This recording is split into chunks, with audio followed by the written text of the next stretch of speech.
जय जगत गुरु, जय भारत।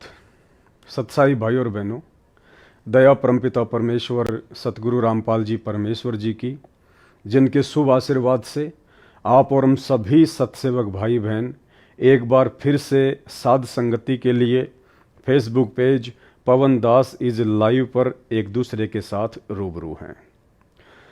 भाई और बहनों, बचपन में हम इतिहास पढ़ा करते थे। स्कूल में हमें इतिहास पढ़ाया जाता था और उस समय हम ये सोचा करते थे कि ये इतिहास आगे चल के हमारे क्या काम आएगा।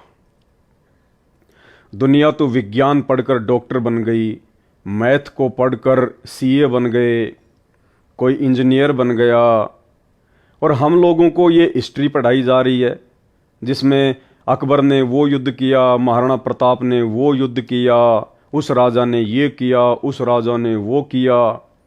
तो अक्सर हम सोचा करते थे कि ये हिस्ट्री हमारे जीवन में क्या काम आएगी। लेकिन वर्षों बाद आज पता चल रहा है कि वो हिस्ट्री भी जीवन में काम आती है। वो इतिहास, वो हिस्ट्री हमें एक शिक्षा देती है कि जो गलती आज से पहले आपके बड़े बुजुर्गों ने की, बड़े बड़े महापुरुषों ने की, वो गलतियां वर्तमान में हम लोग अपने जीवन में ना दोहराएं। और यदि वैसी ही कोई परिस्थितियां हमारे सामने आके खड़ी हो रही हैं तो हमने उन परिस्थितियों का इतिहास से शिक्षा लेते हुए कैसे सामना करना है, कैसे हमने उन परिस्थितियों से लड़ना है, संघर्ष करना है, समाधान निकालना है। तो इतिहास भी जीवन में काम आता है। ठीक इसी प्रकार वर्तमान में आप और हम जितने भी परम पूज्य परमेश्वर सतगुरु रामपाल जी भगवान के भगत हैं, उनके शिष्य हैं, और सन 2014 बरवाला कांड के बाद से लाखों करोड़ों की संख्या में हम सभी भक्तों की ये परीक्षा चल रही है। हिसार की छोटी जेल में बैठ के सर्व सृष्टि को रचने वाला वो परमात्मा लीला करते हुए, क्योंकि उससे बड़ा कोई लीलाधर नहीं है, उसकी लीला को समझ पाना आम व्यक्ति के बस की बात नहीं है, ब्रह्मा विष्णु महेश के बस की बात नहीं है। स्वयं 21 ब्रह्मांड का स्वामी ज्योति निरंजन काल भी उस परमेश्वर की इस अद्भुत लीला को समझ नहीं पा रहा है। उसको भी यकीन नहीं हो पा रहा कि ये असल में वही परमात्मा हो सकता है जो सतलोक का राजा है, वो भी धोखे में है। फिर भला आम प्राणी कैसे समझ सकते हैं? इस काल के न्यूना जचरी के परमात्मा भी आते हैं यहाँ पे, यो पहचान ना पाता उसको। तो अगर इसने नो पता लग जा भगवान आ रहे हैं, जिसका कलजा फट जा, हार्ट अटैक हो जा। इसलिए परमात्मा एक सिंपल रूप में ऐसे रहते हैं, किसी का भी ना जसदेव भगवान होंगे, इस रूप में वो प्रभु आ जाते हैं। इसलिए परमेश्वर ने अपनी एक वाणी में कहा है कि सब सुमरे अपने अनुमाना तो गति लखी न जाए। यानी उस परमेश्वर के बारे में यदि सभी लोग अपने अपने हिसाब से जानने का प्रयास करेंगे तो उसकी गति को, उसके विषय में आप जान नहीं पाओगे। और कहे कबीर कृपा कर जन पर ज्यों की त्यों समझाई। जिस पर उस गुरुदेव भगवान की, उस कबीर साहिब की कृपा होगी, रजा होगी, उन्हीं आत्माओं को वो परमात्मा अपनी स्थिति के बारे में साफ साफ समझाएगा। तो वर्तमान में उस कबीर परमेश्वर सतगुरु रामपाल जी भगवान की वो रजा, वो दया, वो मेहर, वो कृपा, उनके लाखों करोड़ों की संगत में से हम चंद सत्सेवकों के ऊपर हुई है। और आप और हमारा एक बहुत बड़ा सौभाग्य कि सन 2014 बरवाला कांड के बाद से जो गलतियां हमारे बड़े भाई सतलोक आश्रम मैनेजमेंट हरियाणा वाले पूज्य गुरुदेव सतगुरु रामपाल जी परमेश्वर जी के कलयुगी परिवार वाले, उनके कलयुगी बेटा बेटी, भाई बंधु, रिश्तेदार और जितने भी स्टेट कोऑर्डिनेटर और जिला कोऑर्डिनेटर हैं, ये लोग जो गलतियां अपनी आध्यात्मिक अज्ञानता, नादानी और सतगुरुदेव को परमेश्वर ना मान पाने के चलते लगातार जो करते जा रहे हैं, हर दिन कोई न कोई गलतियां ये करते ही करते हैं और हमें उन गलतियों से एक बहुत बड़ी शिक्षा मिलती जा रही है। ये आप और हमारा सौभाग्य है बहुत बड़ा कि हम उन लोगों की गलतियों से कुछ समझ पा रहे हैं, हमें नित नई शिक्षाएं मिल रही हैं। सतलोक आश्रम मैनेजमेंट हरियाणा से जुड़ी हुई संगत जितना गलतियां कर करके नीचे गिरती जा रही है भक्ति मार्ग में, उनकी गलतियों से शिक्षा लेकर सतगुरु रामपाल जी परमेश्वर हम आत्माओं को उतना ही ऊपर उठा रहे हैं। हाल ही वर्तमान में सतलोक आश्रम मैनेजमेंट हरियाणा ने ऐसी ही एक गलती की है जिसको आपने सोशल मीडिया पर देखा होगा, और जो ट्विटर है वर्तमान में जिसका नाम एक्स हो गया है, उसके ऊपर आज से 2 दिन पहले इन्होंने एक प्रचार प्रसार किया और प्रचार प्रसार इन्होंने भारत देश के जितने भी न्यूज़ चैनल हैं, टीवी चैनल हैं, उन चैनलों के खिलाफ लाखों की संगत को सतगुरुदेव भगवान का आदेश बताकर इन्होंने एक मुहिम चलाई। और वो मुहिम क्या थी ये स्क्रीन पर आपके सामने है। आपको पता होगा इस व्यक्ति के बारे में। अभी कुछ ही दिन पहले उत्तर प्रदेश के हाथरस में एक सत्संग था भोले बाबा का, श्री नारायण साकार हरि जिनको कहते हैं, ये वही व्यक्ति हैं। और इनके सत्संग में लाखों की संख्या में भीड़ आ गई और इनके जाने के बाद कहा जाता है कि वहाँ पर भगदड़ मच गई, जिसमें सैकड़ों की संख्या में औरतें, बच्चे और बुजुर्ग व्यक्ति मारे गए और कई सैकड़ों की संख्या में लोग बुरी तरह से घायल हो गए। उसके बाद में मीडिया को तो मौका चाहिए, मीडिया को तो बहाना चाहिए। मीडिया तो 24 घंटे यही देखता रहता है कि कहाँ से क्या मसाला मिले, क्योंकि 24 घंटे उनको कुछ न कुछ अपने चैनल पर दिखाते रहना होता है। तो मीडिया को एक न्यूज़ मिल गई और मीडिया ने बहुत सारे बाबाओं का नाम, बहुत सारे संतों का नाम श्री साकार नारायण हरि के साथ में जोड़कर प्रचार प्रसार करना शुरू कर दिया। और उन्हीं बाबाओं में ये जितने भी बाबा आपको दिखाई दे रहे हैं, इन सभी बाबाओं के साथ में भारत देश के मीडिया ने, न्यूज़ चैनल वालों ने परम पूज्य परमेश्वर सतगुरु रामपाल जी भगवान का भी नाम शामिल कर दिया। और बहुत सारे अनर्गल आरोप, झूठे आरोप, बेबुनियादी आरोप भारतीय मीडिया ने परम पूज्य परमेश्वर सतगुरु रामपाल जी भगवान के ऊपर भी लगाए।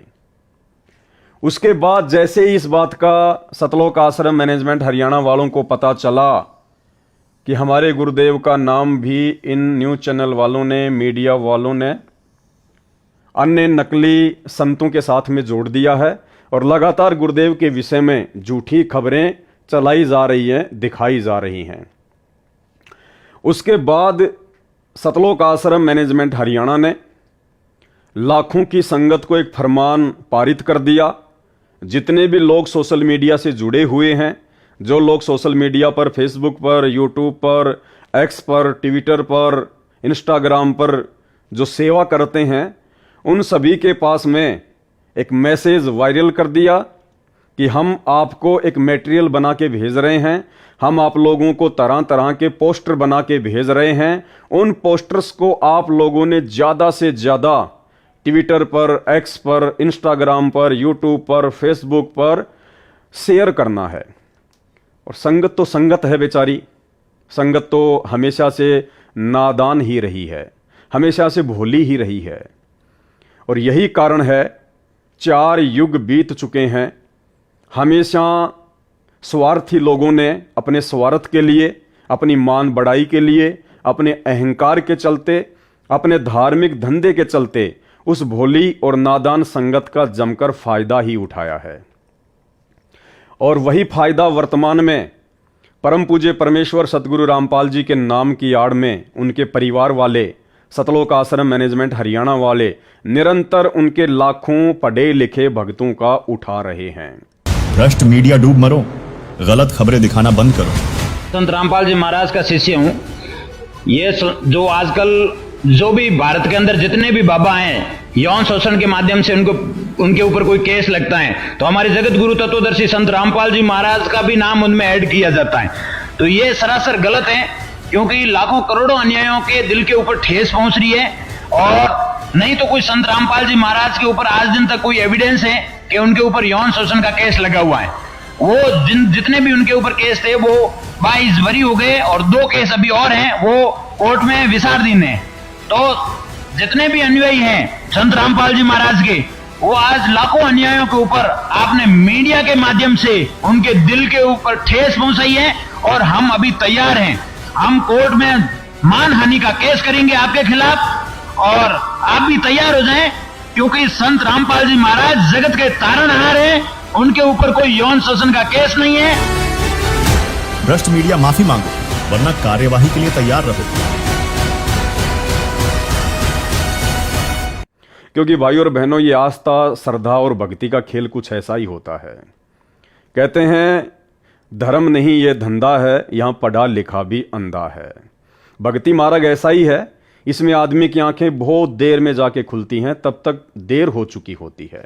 खैर जो भी है, दास आज जो लाइव आया है, तो मेरा लाइव आने का मुख्य मोटिव केवल यही है कि जो गलती वर्तमान में परम पूज्य परमेश्वर सतगुरु रामपाल जी भगवान से पूर्ण आध्यात्मिक ज्ञान लेने के बाद लाखों की संख्या में उनके पढ़े लिखे भगत कर रहे हैं, हम सत्सेवक भाई बहनों ने, जिनको परमपिता परमेश्वर जी ने सतलोक के लिए चुना है, जिनको एक नेक और सुयोग्य और ज्ञानी भगत बनाने के लिए साध संगति से जोड़ा है, सत्सेवक का नाम दिया है, हम भाई बहन, हमारे उन बड़े भाई बहन सतलोक आश्रम मैनेजमेंट हरियाणा वालों द्वारा हर दिन की जाने वाली गलतियों से शिक्षा लेकर, सबक लेकर अपने जीवन में इतने सावधान हो जाएं कि निकट भविष्य में ये काल हमसे छोटी से छोटी गलती भी ना करवा पाए, हमसे गुरुदेव भगवान की छोटी से छोटी मर्यादा भी ना टूटे, और हम इतने दृढ़ हो जाएं, हम इतने ज्ञानी हो जाएं कि परमेश्वर हमसे इतने प्रसन्न हो, गुरुदेव हमसे इतने प्रसन्न हो कि परमेश्वर हमारी सतलोक के लिए टिकट पक्की कर दें इसी जन्म में। तो इन लोगों ने मुख्य गलती क्या की है? देखिए, यदि आपके गुरु के बारे में, आपके परमेश्वर के बारे में यदि कोई उल्टा सीधा बोलेगा तो ठीक है, भगत का ये कर्तव्य बनता है, भगत का ये दायित्व बनता है कि उसको समझाए। अब बोलने को तो इस श्री नारायण साकार हरि के जो भगत हैं वो भी मीडिया के खिलाफ कुछ न कुछ वीडियो बनाए रहे हैं, कुछ न कुछ बातें आपस में बोल ही रहे हैं कि भाई हमारे गुरुदेव की गलती नहीं है, ये तो भीड़ की गलती है। हमारे गुरुजी ने तो साफ साफ मना कर दिया था कि जब भी आप सत्संग में आओ, आप जी बुजुर्गों को लेके मत आया करो, जो लोग ज़्यादा बीमार हैं उनको लेके मत आया करो, अपने छोटे छोटे बच्चों को लेके मत आया करो। तो इनकी एक शिष्या थी, उनका मैं एक वीडियो देख रहा था, तो इस प्रकार से वो बहन कह रही थी कि इसमें हमारे श्री नारायण साकार हरि प्रभु का कोई दोष नहीं है, हमारे प्रभु तो हमेशा भक्तों को सावधान करते हैं। उन्होंने तो पहले कह दिया था कि बच्चे, बुजुर्ग और बीमार व्यक्तियों को लेके मत आना। और वैसे भी ये भगदड़ हमारे श्री नारायण साकार हरि प्रभु के जाने के बाद में मची है, भगत लोग उनके वचनों पे नहीं चलते, इसमें हमारे प्रभु की कोई गलती नहीं है। तो भगत के ऐसे भाव होते हैं, इसमें कोई दो राय नहीं है, लेकिन ज्ञान कुछ और है। जिस ज्ञान से ये 90% दुनिया बेखबर है, जिस ज्ञान से स्वयं सतगुरु रामपाल जी परमेश्वर जी के 90% भगत बेखबर हैं। तो ठीक है, जब इस प्रकार की न्यूज कोई भी आपके गुरु या परमात्मा के प्रति चलाता है तो मन में इस प्रकार के विचार आते हैं कि हम उनको समझाने का प्रयास करें, लेकिन सिर्फ समझाने का प्रयास ही करना चाहिए, क्योंकि भक्ति मार्ग जगत के मार्ग से अलग होता है, डिफरेंट होता है। भगत की कुछ मर्यादाएं होती हैं, भगत को जगत वालों से एक्स्ट्रा आध्यात्मिक ज्ञान होता है, उसके बाद भगत का बोलना चलना, भगत का रिएक्शन, भगत का हाव भाव दुनिया वालों से बहुत ज़्यादा डिफरेंट हो जाता है। और वो दिखाई भी देना चाहिए, जब वो समय आता है, जब वो परिस्थितियाँ आता है, तो वो दिखाई भी देना चाहिए कि यदि आप भक्ति मार्ग से जुड़े हुए हैं तो आप में जगत वालों से कुछ डिफरेंट क्या है। अगर आप भी उन्हीं की तरह रिएक्शन करने लग जाएंगे तो क्या फायदा आपका भक्ति करने का, क्या फायदा आपका एक भगत कहलाने का। तो यहां पे सतलोक आश्रम मैनेजमेंट हरियाणा वालों ने, गुरुदेव भगवान के कलयुगी परिवार ने, और उस कलयुगी परिवार के पीछे, सतलोक आश्रमों के पीछे जुड़ी हुई 90% संगत ने थोड़ा सा अपने गुरुदेव भगवान के ज्ञान को आधार नहीं बनाया। और इन्होंने गलती क्या कर दी, जोश में होश खोकर अपने गुरुदेव के ज्ञान को आधार ना बनाकर इन्होंने सबसे बड़ी गलती यह कर दी कि माफी मांगो। इन्होंने सभी मीडिया चैनल वालों को कहा कि माफी मांगो कि आप लोगों ने सतगुरु रामपाल जी के विषय में, कि उनके ऊपर लड़कियों की छेड़ाछाड़ी का आरोप है, उनके ऊपर बलात्कार का आरोप है, उनके आश्रम में ये होता था वो होता था, सभी बाबा एक जैसे हैं, यानी जैसा भी मीडिया वालों ने दिखाया आप लोगों ने अच्छे से देखा होगा। और सतलोक आश्रम मैनेजमेंट हरियाणा ने फिर एक मुहिम छेड़ दी आनन फानन में। सभी भक्तों को फरमान जारी कर दिया कि हम आपको जो पोस्टर बना बना के भेज रहे हैं, आप इन पोस्टर्स को ज्यादा से ज्यादा वायरल करें, ज्यादा से ज्यादा शेयर करें, और जितने भी मीडिया चैनल वाले हैं उनके ऊपर हम दबाव बनाएं और उनको हम मजबूर करें अपनी उस गलती को सुधारने की, कि वो माफी मांगें। ये जो शब्द है भाई और बहनों, माफी मांगें, ये शब्द आध्यात्मिक क्षेत्र में जायज नहीं है। यदि आपको पूर्ण ज्ञान है, यदि आपके गुरु तत्वदर्शी संत हैं, और यदि आपको ऐसे परम संत से ज्ञान प्राप्त है, तो फिर उनके भक्तों का इस प्रकार से जगत के प्रति रिएक्शन नहीं होना चाहिए। दुनिया वालों से माफी मंगवाना, दुनिया वालों के ऊपर दबाव डालकर, प्रेशर डालकर उनसे माफी मंगवाना, ये तत्वदर्शी संत के भक्तों के लक्षण नहीं होते हैं। ये बातें दर्शाती हैं कि आज भी भले ही आपको 20 वर्ष हो गए हों, 15 वर्ष हो गए हों, 10 वर्ष हो गए हों, भले ही आपको प्रथम मंत्र प्राप्त हो, सतनाम प्राप्त हो या सारनाम प्राप्त हो, लेकिन अभी भी आप जी अपने गुरुदेव भगवान के ज्ञान को आधार नहीं बना पाए हैं। अभी आप एक योग्य, सुयोग्य और ज्ञानी भगत की लिस्ट में शामिल नहीं है। देखो, परमेश्वर ने हमें बहुत तरीकों से समझाया है कि भक्तों को कैसे रहना चाहिए, भक्तों का आचार विचार व्यवहार कैसा होना चाहिए। और दूसरी बात भाई और बहनों, आज सतलोक आश्रम मैनेजमेंट हरियाणा को, गुरुदेव के कलयुगी परिवार को इस बात को लेकर पेट में दर्द क्यों हो रहा है, इस बात को लेकर उनके अंदर जोश पैदा क्यों हो रहा है, जब मीडिया इस प्रकार की खबरें अन्य पाखंडी और नकली साधु संत महात्माओं के साथ जोड़कर सतगुरु रामपाल जी परमेश्वर जी के विषय में भी बता रही है। तो आज इन सतलोक आश्रमों से जुड़े हुए लोगों को दर्द क्यों हो रहा है? भाई, मीडिया को इस प्रकार की बातें कहने का मौका, मीडिया को परम पूज्य परमेश्वर सतगुरु रामपाल जी भगवान के खिलाफ इस प्रकार की झूठी न्यूज चलाने का मौका भी तो आप लोगों ने ही दिया है। अरे 2014 बरवाला कांड याद है या भूल गए? किसने करवाया था? किसकी मनमानियों से हुआ? आप लोगों ने भी तो उस समय वही हरकतें की थी, जो हरकतें इन नकली बाबाओं की संगत के द्वारा करने के कारण आज मीडिया वालों को इस प्रकार की न्यूज चलाने का मौका मिल रहा है। बल्कि आप तत्वज्ञानी भक्तों ने तो 2 कदम आगे बढ़ के कुकर्म किए थे। ये श्री नारायण साकार हरि के भगत, इन भक्तों ने कम से कम प्रशासन के साथ में लड़ाई झगड़ा तो नहीं किया। इन लोगों ने स्पेशल कोई काले कपड़े पहन के, काले कमांडो बन के प्रशासन के साथ में मारपीट तो नहीं की। ये तो खाली इनके गुरुदेव के जाने के बाद उनकी गाड़ी के पीछे दौड़ रहे थे और उसके बाद में भगदड़ मच गई और काफी लोगों की मृत्यु हो गई। लेकिन आप लोगों ने सन 2014 बरवाला कांड में जो स्वयं किया और लाखों की नादान संगत से करवाया, गुरुदेव का आदेश बताकर, अरे उस कुक्रम के आगे इन बाबाओं की संगत के कुक्रम तो कुछ भी नहीं है।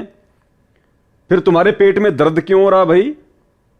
किसने अपनी मनमानी की बरवाला कांड में?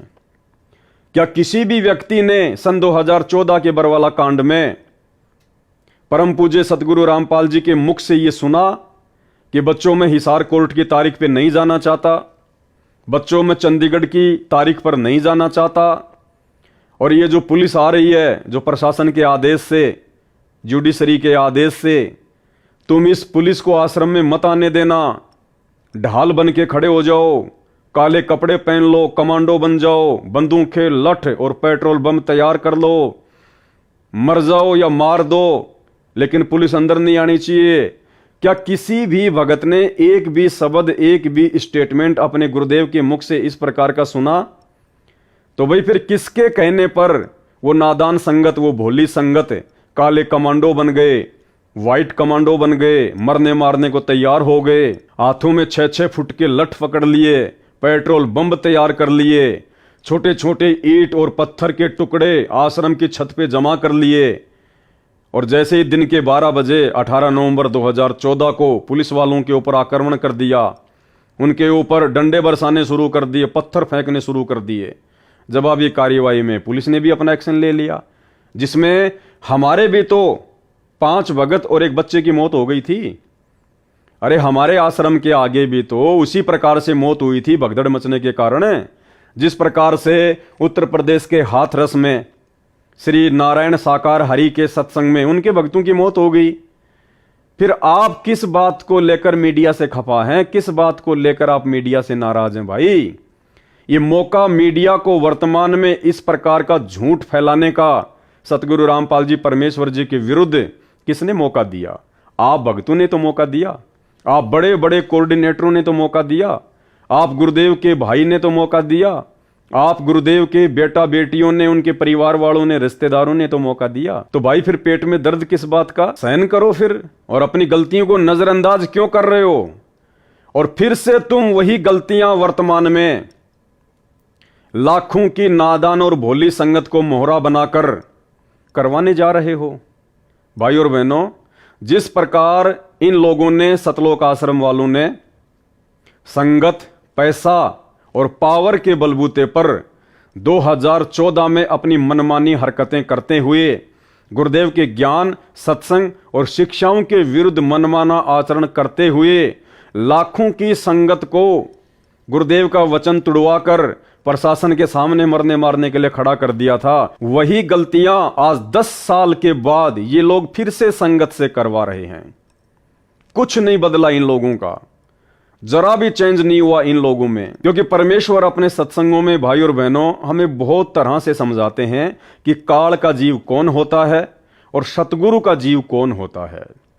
परमेश्वर ने हमें बताया कि कोटि वर्ष करो संगत संतों की, और पत्थर का जल में क्या भीजे, एक चंदन बन में रंग ला दे, बांस बिटंबी ना सीजे। जिस प्रकार पत्थर को यदि आप 1 करोड़ वर्ष तक भी जल में भिगो के रखो, जल में डाल के रखो, और 1 करोड़ वर्ष बाद भी यदि उसको बाहर निकालकर आपस में रगड़ो, वो चिंगारी ही पैदा करेगा। जबकि गुरुदेव ने बताया कि जल का स्वभाव होता है निर्मल करना। पानी तो हर चीज को मुलायम कर देता है, नॉर्मल कर देता है, निर्मल कर देता है, लेकिन पत्थर के ऊपर उस जल का भी कोई असर नहीं होता। इसी प्रकार जो काल के जीव होते हैं, जो काल के प्राणी होते हैं, जो भक्ति के अधिकारी जीव नहीं होते हैं, उनके ऊपर सतगुरु के वचनों का, सतगुरु के ज्ञान का, सतगुरु की शिक्षाओं का कोई असर नहीं होता है। वो आत्मा चाहे 1 करोड़ वर्ष भी उस संत की संगत करें, उसके चरणों में रहें, तो भी उनके ऊपर ज्ञान का कोई असर नहीं होता है। फिर परमेश्वर ने बताया कि जैसे सर्प चंदन लिपटाई, तन भया शीतल पर विष नहीं जाई। जैसे सांप होता है, चंदन के जो जंगल होते हैं वहां पे सांप पाए जाते हैं ज्यादा, क्योंकि चंदन का पेड़ जो होता है वो ठंड देता है, ठंडक होती है उसमें। और सांप के अंदर, सर्प के अंदर अपनी गर्मी बहुत ज्यादा होती है, और ठंड प्राप्त करने के लिए वो सांप चंदन के पेड़ के चारों तरफ लिपट जाता है, बिल्कुल शांत दिखाई देता है, साधु दिखाई देता है। और परमेश्वर कहते हैं उसको जरा सा यदि आप छेड़ दो, तुरंत फन उठा के खड़ा हो जाएगा, तुरंत। तो परमेश्वर ने उस सांप की तुलना काल के जीव के साथ की है कि जैसे सर्प चंदन लिपटाई, तन भया शीतल पर विष नहीं जाई। वो शरीर तो शीतलता महसूस कर रहा है, लेकिन उसके अंदर का जहर नहीं गया। तो इसी प्रकार जो संत होते हैं, जो तत्वदर्शी संत होते हैं, वो चंदन के पेड़ की तरह होते हैं। उनका काम होता है शीतलता देना। और जो काल के जीव होते हैं वो होते हैं उस सांप की तरह, सर्प की तरह। वो उस संत के चरणों में रहकर, संत के समीप रहकर, संत से शिक्षा और दीक्षा लेकर भी जब तक वो संत के पास रहेंगे तब तक तो वो भगत दिखाई देंगे, सांप की तरह शीतल दिखाई देंगे। और जब वो विषम परिस्थितियां कभी उसके सामने पैदा होती हैं, उस समय वो अपना असली रंग, अपना असली रूप दिखा देता है, अपना असली मनमाना आचरण दिखा देता है।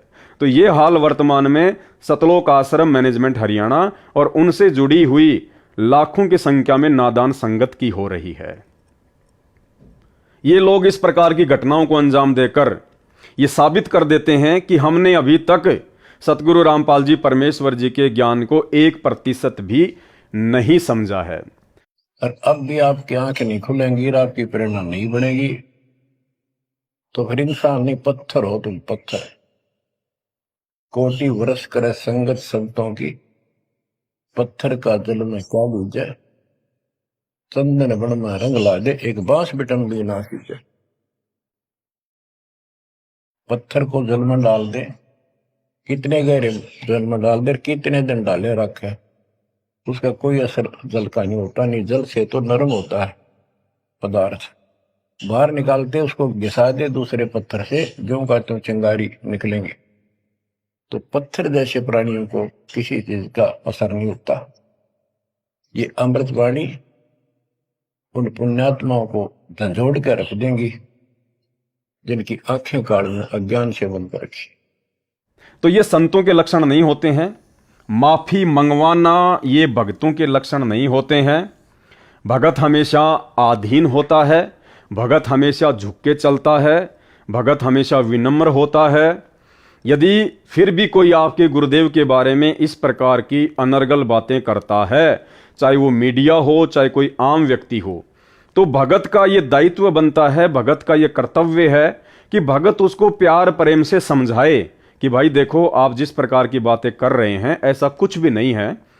हम सतगुरु रामपाल जी परमेश्वर जी के शिष्य हैं, हम उनसे जुड़े हुए हैं, हकीकत कुछ और है जिससे आप लोग अपरिचित हो। तो आप लोग इस प्रकार की झूठ हमारे गुरुदेव भगवान के खिलाफ ना फैलाएं और जो सत्य है आप उसको जानने का प्रयास करें। उसके बाद भी यदि वो लोग आपकी बातों को नहीं मानते हैं तो भी परमेश्वर हमें यही शिक्षा देते हैं कि आपने फिर उसके साथ में जोर जबरदस्ती नहीं करनी है, आपने उसके ऊपर किसी प्रकार का कोई प्रेशर नहीं डालना है। लेकिन यहां पे आप देखेंगे साफ साफ सतगुरु रामपाल जी परमेश्वर जी की मर्यादाओं के खिलाफ, गुरुदेव भगवान की मर्यादाओं के खिलाफ सभी न्यूज चैनलों के प्रति सोशल मीडिया पर जमकर इस प्रकार के पोस्टर लाखों की संगत से वायरल करवाए गए हैं और समाज में यह संदेश दे दिया गया है सतलोक आश्रम मैनेजमेंट हरियाणा के द्वारा कि भैया हमसे बच के रहना, हम कोई भगत वगत नहीं है, हम कोई ज्ञानी वानी नहीं है। ध्यान रखना, यदि हमारे गुरुजी के खिलाफ कुछ भी बोल दिया तो तुम्हारी खैर नहीं है। अगर सीधी उंगली से घी नहीं निकलेगा तो हम टेढ़ी उंगली करना भी जानते हैं।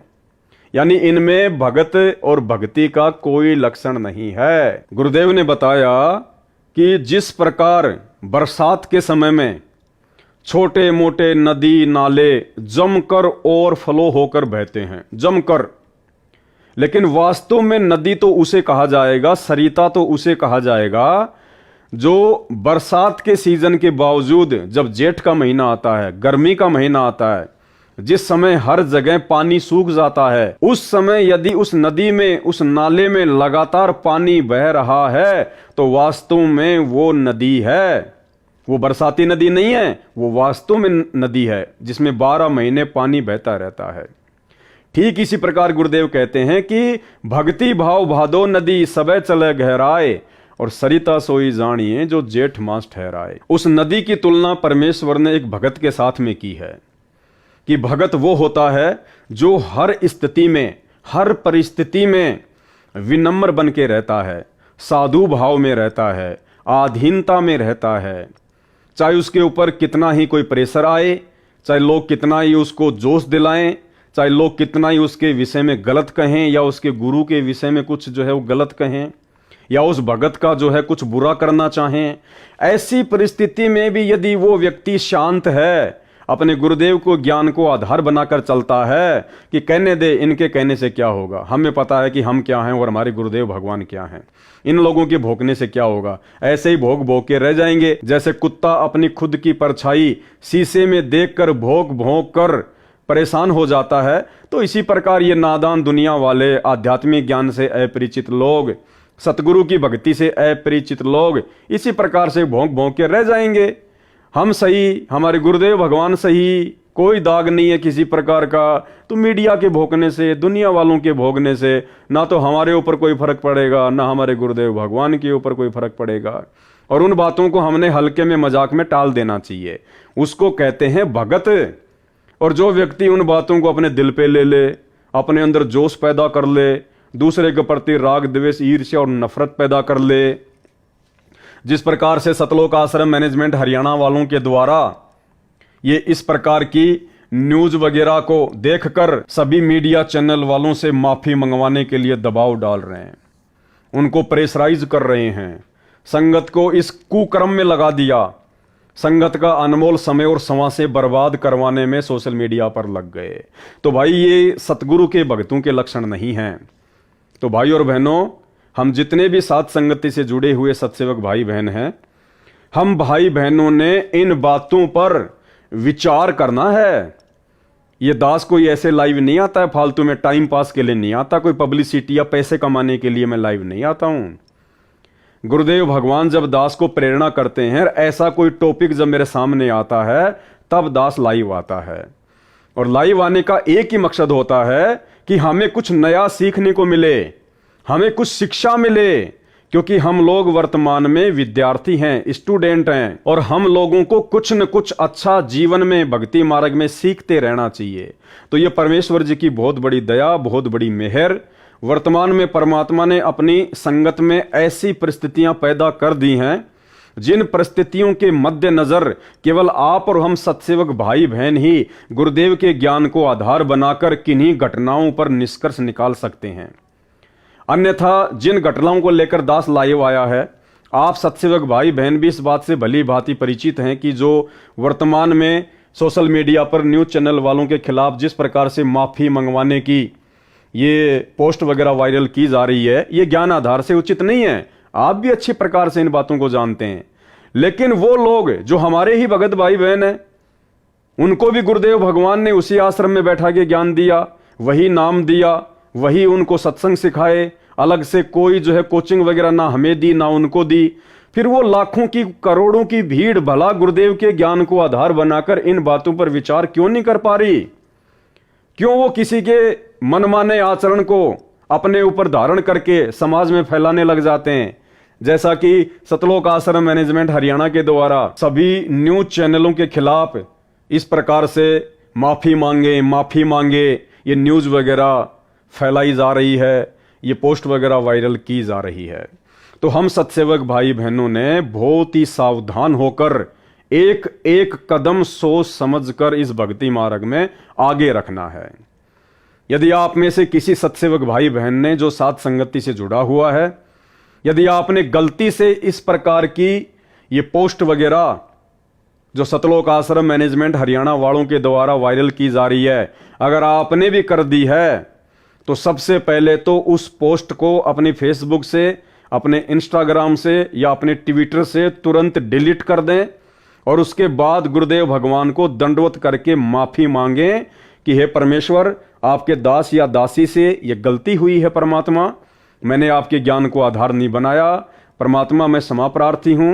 हे परमेश्वर, आप तो शब्द स्वरूपी राम हैं, आप तो परमेश्वर हैं, परमात्मा हैं, भला आपके दामन पर कौन बदनामी के छींटे लगा सकता है और कैसे लग सकते हैं? आप तो उस कमल के फूल की भांति हैं परमेश्वर गुरुदेव भगवान, जिस कमल के पत्तों के ऊपर कीचड़ कभी ठहर ही नहीं सकता। तो इसी प्रकार परमेश्वर आपके ऊपर, ये आप ही के बच्चे, ये मीडिया वाले भी तो परमात्मा के ही बच्चे हैं, ये भी तो उसी सतगुरु की आत्माएं हैं। ठीक है, वर्तमान में उनको ज्ञान नहीं है, उनको परमेश्वर की स्थिति का आभास नहीं है। आप और हमारा सौभाग्य जो गुरुदेव ने शरण में ले लिया, ज्ञान दे दिया, हम पहचान गए। हैं तो वो भी मालिक के बच्चे, हैं तो वो भी गुरुदेव भगवान की आत्माएं। तो वो वर्तमान में उनको पहचान नहीं पा रही, उनको समझ नहीं पा रही, और वो वर्तमान में अपने बाप के ऊपर इस प्रकार से बदनामी के छींटे डाल रहे हैं। लेकिन बाप तो बाप है, कोई सामान्य व्यक्ति तो है नहीं, कोई सामान्य संत तो है नहीं, ये तो सर्व सृष्टि रचनहार, कुल मालिक, असंख्य ब्रह्मांडों का स्वामी है। तो इनके ऊपर ना तो किसी राजनीतिक पार्टी के द्वारा फेंके गए कीचड़ का दाग लगता है, ना किसी न्यूज चैनल के द्वारा फेंके गए कीचड़ का दाग लगता है। ये तो शुद्ध है, पाक है, पवित्र है, निर्विकार है, निर्लेपम परमात्मा है। तो हम सत्सेवक भाई बहनों ने वर्तमान में जो गुरुदेव ने हमें एक मौका दे रखा है, और ये मौका भाई और बहनों ज्यादा समय तक नहीं मिलेगा। जब तक गुरुदेव भगवान हिसार जेल से अपनी लीला पूरी करके, अपने मिशन को पूरा करके हम भक्तों के बीच में नहीं आ जाते हैं, तब तक का ही समय है कि हम अपने आप को भगत बना लें। अपने अंदर जो भी कमजोरियां हैं, सामाजिक, व्यवहारिक या आध्यात्मिक, सब प्रकार की कमजोरियों को हम दूर कर लें और एक भगत बन जाएं, ताकि परमेश्वर हमसे प्रसन्न हो। तो ये गलतियां हम सत्सेवक भाई बहनों ने बिल्कुल भी नहीं करनी है। अब इन लोगों ने क्या किया भाई और बहनों, आज से लगभग 2 या 3 साल पहले भी इसी प्रकार से मीडिया वालों ने परम पूज्य सतगुरु रामपाल जी परमेश्वर जी के खिलाफ झूठी खबरें दिखाई थी अपने चैनलों पर।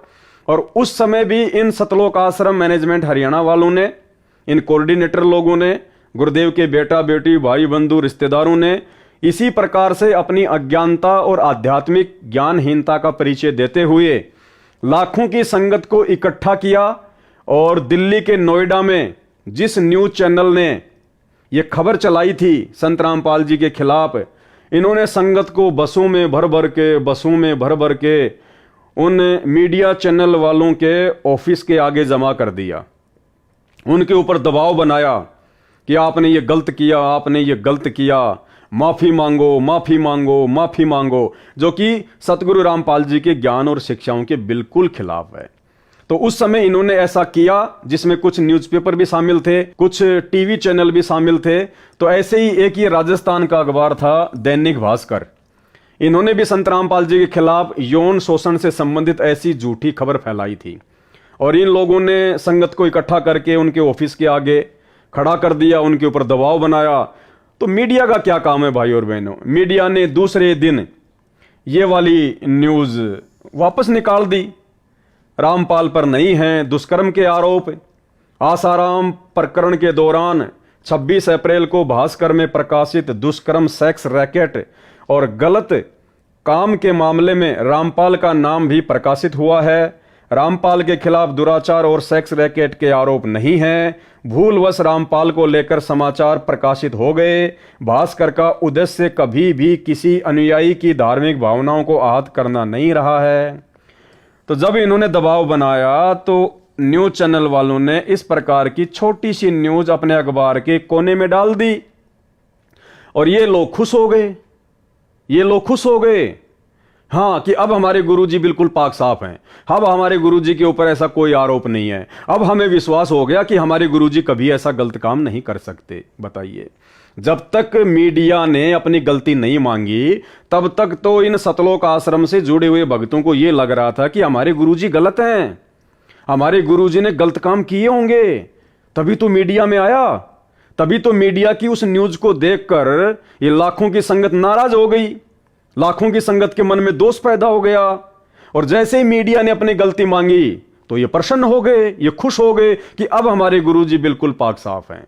तो भाइयों और बहनों, ये नादानी है, इन नादानियों से हमने बाहर निकलना पड़ेगा, अन्यथा ये मौका, ये समय हाथ से निकल जाने के बाद हमें दोबारा नहीं मिलेगा। सतगुरु रामपाल जी परमेश्वर जी ने खुद को हम भक्तों से दूर करके शारीरिक तौर पर ये वर्तमान का जो समय हमें दिया है ना, ये हम भक्तों को स्वयं उनके ज्ञान को आधार बनाकर चिंतन मनन करने के लिए दिया है, सोचने और समझने के लिए दिया है, गुरुदेव के ज्ञान का निष्कर्ष निकालकर अपने जीवन में लागू करने के लिए दिया है। हम एक नेक और अच्छे भगत बन सकें, हम अपने गुरुदेव की पहचान कर सकें, इसलिए गुरुदेव ने हमें यह समय दिया है। ये उनके मिशन का एक अंग है, उनकी लीला का एक हिस्सा है, और इसको उनकी रजा के बिना हर कोई भगत भाई बहन नहीं समझ सकते। तो भाई और बहनों, इसी प्रकार गुरु को मानुष मानने वाला प्राणी, गुरु को अपने जैसा एक मनुष्य, एक आम व्यक्ति, एक आम संत मानने वाला व्यक्ति, भगत, प्राणी, वो हमेशा दुविधा में भी रहता है और वो धोखे में भी रहता है। जिस प्रकार से ये सतलोक आश्रम मैनेजमेंट हरियाणा वाले गुरु को मानुष मानने के चलते धोखे में भी हैं और दुविधा में भी हैं, और आज इस लाखों की संगत की स्थिति बिना पैंदे के लोटे की तरह हो रही है।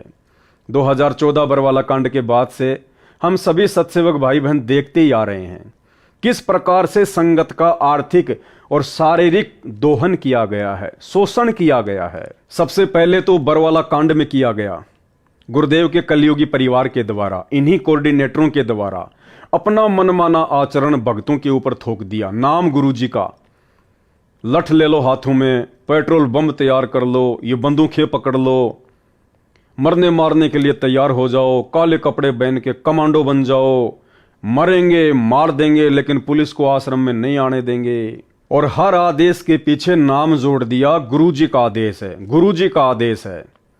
अब हम नादान भगत भाई बहन इस काल के षड्यंत्र को समझ नहीं पाए, क्योंकि परमेश्वर कहते हैं कि जब तक हंसा हमरी आना और काल लगे ना तेरा बाणा, जब तक मेरा भगत मेरी मर्यादा में रहेगा काल तेरा दाव नहीं लग सकता। लेकिन उस समय परमात्मा के, सतगुरुदेव भगवान के सतलोक आश्रम में बैठे होने के बावजूद भी काल का दाव लग गया, और काल ने उन्हीं भक्तों को अपना मोहरा बनाया, अपना एजेंट बनाया, जिन्हें हम सतगुरुदेव के भाई बंधुओं के नाम से जानते हैं, उनके बेटा बेटी के नाम से जानते हैं, उनके रिश्तेदारों के नाम से जानते हैं, चंद कोऑर्डिनेटरों के नाम से जानते हैं। इन सब लोगों की पहले से ही मर्यादा टूटी हुई थी, क्योंकि ये गुरु को मानुष मानते थे और आश्रम में गुरु की शिक्षाओं पे कम और गुरुदेव के छोटे भाई महेंद्र की शिक्षाओं पर ज्यादा चलते थे, मनमाना आचरण करने में ज्यादा यकीन रखते थे, जिस कारण से काल का दाव लगा, काल को एक मौका मिला। और गुरुदेव भगवान ने भी ये देखना था, ये चेक करना था कि सन 1994 से 2014 तक मैंने इतना ज्ञान दे दिया, मैंने इतना इनको समझा दिया, इनकी बुद्धि में थोड़ा बहुत कुछ समाया भी है या नहीं है, ये अपने गुरु को जान पा रहे हैं, पहचान पा रहे हैं, या खाली देखा देखी में आ रहे हैं। सत्संग के नाम पे आ गए, खाए पिए नहाए धोए सोए और चल दिए, इस कान से सुने इस कान से निकाल दिए। ये मेरे सत्संगों पर कुछ विचार भी करते हैं या नहीं करते हैं? ये सत्संग कर करके दिन रात जो मैंने एक कर दिए, इतना संघर्ष किया, ये मेरे संघर्ष को, मेरे मिशन को समझ भी पा रहे हैं या नहीं पा रहे हैं? कि गुरुदेव खाली टाइम पास या मनोरंजन के लिए सत्संग कर रहे हैं, या गुरुदेव हमें इन सत्संगों के माध्यम से कुछ बनाना चाहते हैं, कुछ समझाना चाहते हैं? गुरुदेव का मकसद क्या है, उनका मिशन क्या है, हमें क्या करना चाहिए? ये लोग खाली भेड़ चाल में चल रहे हैं या कुछ इनकी बुद्धि में भी समाया है? तो गुरुदेव भगवान भी चुपचाप रहे, कुछ नहीं बोले। परमात्मा ने भी भीड़ को छांटना था, क्योंकि देखो जहां गुरु और शिष्य परंपरा आ जाती है वहां पर परीक्षा होती होती है, कोई दो राय नहीं है। और इस परीक्षा से लीला करते हुए वर्षों पहले सतगुरु रामपाल जी को भी गुजरना पड़ा था, क्योंकि उन्होंने भी तो एक भगत की भूमिका की। 17 फरवरी 1988 को अपने मुंह बोले गुरुदेव आदरणीय राम देवानंद जी से उन्होंने नाम दीक्षा ली। जैसा कि 650 साल पहले इसी परमपिता परमेश्वर सतगुरु रामपाल जी ने कबीर नाम से आकर काशी के बनारस में और पंडित रामानंद जी से नाम दीक्षा ली थी, उनको अपना मुंह बोला गुरु बनाया था। दुनिया की नजरों में तो कबीर जी रामानंद जी के शिष्य थे और रामानंद जी की नजरों में कबीर जी रामानंद जी के गुरु थे। तो ठीक वही लीला भाई और बहनों, क्योंकि परमात्मा तो वही है, साहिब तो वही है, वही कबीर परमात्मा वर्तमान में है, सतगुरु रामपाल जी के रूप में है, तो जाहिर सी बात है लीलाएं भी वही होनी है। क्योंकि जगत गुरु कौन होता है? जगत गुरु उसे कहते हैं जो पूरे जगत को ज्ञान दे, जिसके समान ज्ञान पूरे जगत में किसी को ना हो, उसको कहते हैं जगत गुरु। और यदि किसी को लगता है कि संत रामपाल जी ने तो 17 फरवरी 1988 को और आदरणीय राम देवानंद जी महाराज जी से नाम उपदेश लेकर उनसे ज्ञान ग्रहण किया है और उसके बाद 1994 से वो नाम दीक्षा देने लग गए, उसके बाद उनके भगत उनको जगत गुरु कहने लग गए, तो भाई जगत गुरुओं के लक्षण ये नहीं होते हैं। जगत गुरु किसी गुरु से नाम लेकर या शिक्षा लेकर आगे शिक्षा नहीं देता। जगत गुरु तो सदा से ही जगत गुरु होता है। सतगुरु आदि अनादि है, सतगुरु मद है मूल, सतगुरु को सिजदा करूं एक पलक नहीं भूल। सतगुरु पूर्ण ब्रह्म है, सतगुरु आप अलेख, सतगुरु रमता राम है, इसमें मीन न मेख। तो वर्तमान में सतगुरु रामपाल जी परमेश्वर जी की लाखों करोड़ों की संख्या में जो संगत है, और जो संगत नादानी में, अज्ञानता में, मूर्खता में, भेड़ चाल में, देखा देखी में 17 फरवरी के दिन सतगुरु रामपाल जी परमेश्वर जी का बोध दिवस मनाती है, उन आध्यात्मिक ज्ञानहीन भक्तों को यह समझना चाहिए कि आपके गुरु जी को बोध करवाने वाला, यदि आप अपने गुरु को कबीर जी मानते हैं तो, यदि आप अपने गुरु को परमात्मा मानते हैं तो फिर उस कबीर को, उस परमात्मा को, सतगुरु रामपाल जी को बोध करवाने वाला, चाहे आध्यात्मिक ज्ञान हो चाहे व्यवहारिक ज्ञान हो, उस परमेश्वर को बोध करवाने वाला, बोध का मतलब होता है ज्ञान। इस सकल सृष्टि में ना कोई पैदा हुआ था, ना कोई पैदा है और ना कोई पैदा होगा, क्योंकि सकल सृष्टि उस कबीर परमेश्वर सतगुरु रामपाल जी भगवान ने ही सर्जन की है। सब उसके थल्ले थल्ले हैं, उसके नीचे नीचे हैं। तो 17 फरवरी को बचो अपने गुरुदेव का बोध दिवस मनाने से। देखा देखी में मत चलो, ये देखा देखी का मार्ग नहीं है। 650 साल पहले हम 64 लाख भगत इसी देखा देखी में तो मार खा गए, और उसी देखा देखी में आज वो काल गुरुदेव भगवान के कलयुगी परिवार को, सतलोक आश्रमों से जुड़े हुए मुख्य मुख्य लोगों को मोहरा बनाकर आप और हमें ठगना चाह रहा है। आप और हमें ठगना चाह रहा है गुरुदेव भगवान का बोध दिवस मनवाकर। तो भाई और बहनों, ऐसी नादानी करने से बचना, अन्यथा ये मौका सतलोक जाने का, परमात्मा के दिल में उनके चरणों में जगह बनाने का हमें दोबारा नहीं मिलेगा। इसलिए अब हमने नादानी छोड़कर परमेश्वर जी के ज्ञान को आधार बनाकर, अगर हम उनको जगत गुरु कहते हैं तो जगत गुरु का मतलब होता है पूरे जगत को ज्ञान देने वाला। और कोई व्यक्ति किसी दूसरे गुरु से ज्ञान लेके अगर आगे ज्ञान दे रहा है तो फिर वो जगत गुरु नहीं कहला सकता। ये कुछ लक्षण होते हैं जगत गुरु के, ये आप लोगों ने समझना पड़ेगा। भाई और बहनों, ज्ञान को आधार बना के साथ संगति से जुड़िए। यूट्यूब और फेसबुक पर जाकर पवन दास इज लाइव सर्च कीजिए, साथ संगति के वीडियो देखो, तुम्हें बहुत कुछ समझ में आएगा गुरुदेव भगवान के आशीर्वाद से। तो गुरु को मानुष मानने वाला प्राणी, गुरु को अपने जैसा एक आम व्यक्ति, आम संत मानने वाला व्यक्ति, भगत हमेशा धोखा खाता ही खाता है, और वो बिना पैंदे के लोटे की तरह होता है। उसका कोई भी मिस यूज कर सकता है। और ये लाखों की करोड़ों की संगत का 2014 बरवाला कांड के बाद से, चाहे वो इशार की तारीखों पे भेजना हो, चाहे वो राजनीति करवानी हो, कभी कांग्रेस तो कभी बीजेपी को वोट और सपोर्ट करवाना हो, हरियाणा के जाट आरक्षण में जाटों के धरने पर संगत को बैठाना हो, उन जाटों का समर्थन करवाना हो, चंदे के रूप में भक्तों के दान का पैसा देना हो, या राजस्थान के गैंगस्टर जो कि पुलिस एनकाउंटर में मारे जा चुके हैं आनंदपाल सिंह, उसकी सीबीआई जांच के समर्थन में अजमेर की रैली में हजारों भक्तों को बैठाना हो, 5-5 लाख रुपए का चेक उन राजपूत करनी सेना वालों को देना हो।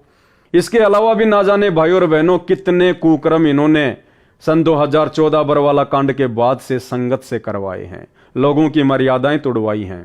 गुरुदेव भगवान को इन्होंने भक्ति विरुद्ध कुकर्म करके दुखी किया है। तो अब हम सत्सेवक भाई बहनों ने इस प्रकार की गलतियां करने से बचना है।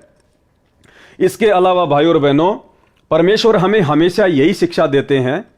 हमें गुरुदेव ने हमेशा अपने प्रवचनों में, अपने सत्संगों में एक ही बात बताई है कि सबसे पहले आप लोगों ने एक भगत बनना पड़ेगा।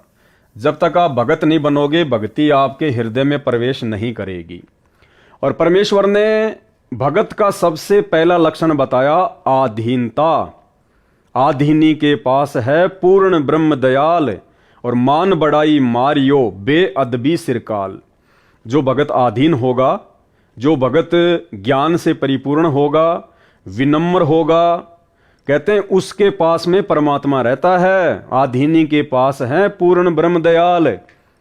और मान बड़ाई मारियो, बेअदबी सिरकाल, बेअदबी यानी फालतू की बातें, व्यर्थ की बातें, कहते हैं उनके ऊपर तो काल बैठा रहता है, बेअदबी सिरकाल।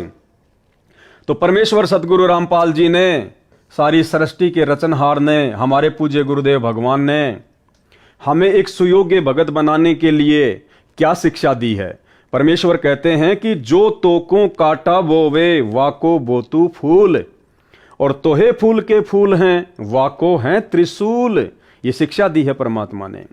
पुण्यात्मा, दुष्ट लोगों का काम तो उनका स्वभाव ही होता है दुष्ट कर्म करने का, और साधु संतों का काम होता है स्वभाव जो उनका होता है परमार्थ ही करने का। और कबीर साहब ने हमें शिक्षा भी दी है कि जो तोकू काटा बोवे ताको बोतू फूल, तोहे फूल के फूल हैं वाको है त्रिशूल। हमें परमात्मा कहते हैं कि आपको यदि कोई कष्ट देता है आप उसको कुछ ना कहो, परमात्मा पर छोड़ो, फिर देखना वो उसका कैसा रिजल्ट आपको देगा। जो तोकू काटा बोए वाको बोतू फूल, और तोहे फूल के फूल हैं वाको है त्रिशूल। वो तो विधान है परमात्मा का, जो जैसे कर्म करेगा उसको फल तो मिलेगा ही मिलेगा। तो आज यदि सतगुरु रामपाल जी परमेश्वर जी का नाम, उस पाक और पवित्र परमेश्वर का नाम, यदि इन तमाम नकली और पाखंडी धर्मगुरुओं के साथ में जोड़कर ये भारतीय मीडिया दिखा रही है, तो इसमें हम भक्तों को उत्तेजित होने की आवश्यकता नहीं है, हम भक्तों को होश में जोश खोने की आवश्यकता नहीं है। परमेश्वर ने हमें जो शिक्षा दी है उसको आधार बनाने की जरूरत है कि जो तोकू काटा बोवे, इस मीडिया ने काटा बोया है, गुरुदेव के खिलाफ उल्टा सीधा बोल के, अनर्गल बातें बोल के, झूठे आरोप लगाकर इस मीडिया ने काटा बोया है। जो तोकू काटा बोवे, फिर परमात्मा कहते हैं भगत का क्या लक्षण है, वाको बोतू फूल। हमने उसके खिलाफ वैसा ही बर्ताव नहीं करना है जैसा उसने किया। सामने वाला यदि कोई पत्थर फेंक रहा है तो भगत ने वापस पत्थर नहीं फेंकने। जो तोकू काटा बोवे वाको बोतू फूल। यदि ये मीडिया, ये न्यूज चैनल वाले परमेश्वर सतगुरु रामपाल जी के खिलाफ झूठा प्रचार कर रहे हैं, अनर्गल बातें कह रहे हैं, सेक्स रैकेट से जोड़ रहे हैं, बलात्कारी कहकर संबोधित कर रहे हैं, यानी कुछ भी झूठ फैला रहे हैं, तुम्हें समझना चाहिए कि ये शैतान का षड्यंत्र है, ये काल का षड्यंत्र है। और वर्तमान में परमात्मा आप और हमारी परीक्षा ले रहा है। काल तो वर्तमान में हर प्रकार से अपने एजेंटों के माध्यम से संगत को फंसाने का ही प्रयास करेगा। वो इसी प्रकार की सूक्ष्म चाल चलेगा। आप लाखों की संगत को लग रहा है कि भाई ये सतलोक आश्रम मैनेजमेंट हरियाणा बहुत अच्छा कर रहा है, मीडिया वालों ने हमारे गुरुजी के खिलाफ इस प्रकार की बातें बक दी, और सतलोक आश्रमों से जुड़े हुए हमारे जो भाई बहन हैं, जो कोऑर्डिनेटर हैं, उन्होंने हमारे को इस प्रकार के ये पोस्टर बना के दे दिए कि करो जम के वायरल सोशल मीडिया पर। इन मीडिया चैनल वालों की इतनी औकात क्यों हो गई, इन्होंने कैसे हमारे गुरुजी के खिलाफ इस प्रकार की बातें बोल दी। और आप लोगों ने जरा सा भी ज्ञान को आधार ना बनाकर और आंख बंद करके भेड़ चाल में इन पोस्टर्स को वायरल करना शुरू कर दिया। अरे यही तो परीक्षा है परमात्मा की, अरे यही तो सूक्ष्म चाल है दूसरी तरफ उस शैतान की, उस काल की। उधर से वो भी जोर लगाएगा आप और हमारी मर्यादाएं खंडित करवाने के लिए, वो सूक्ष्म चाल चलेगा।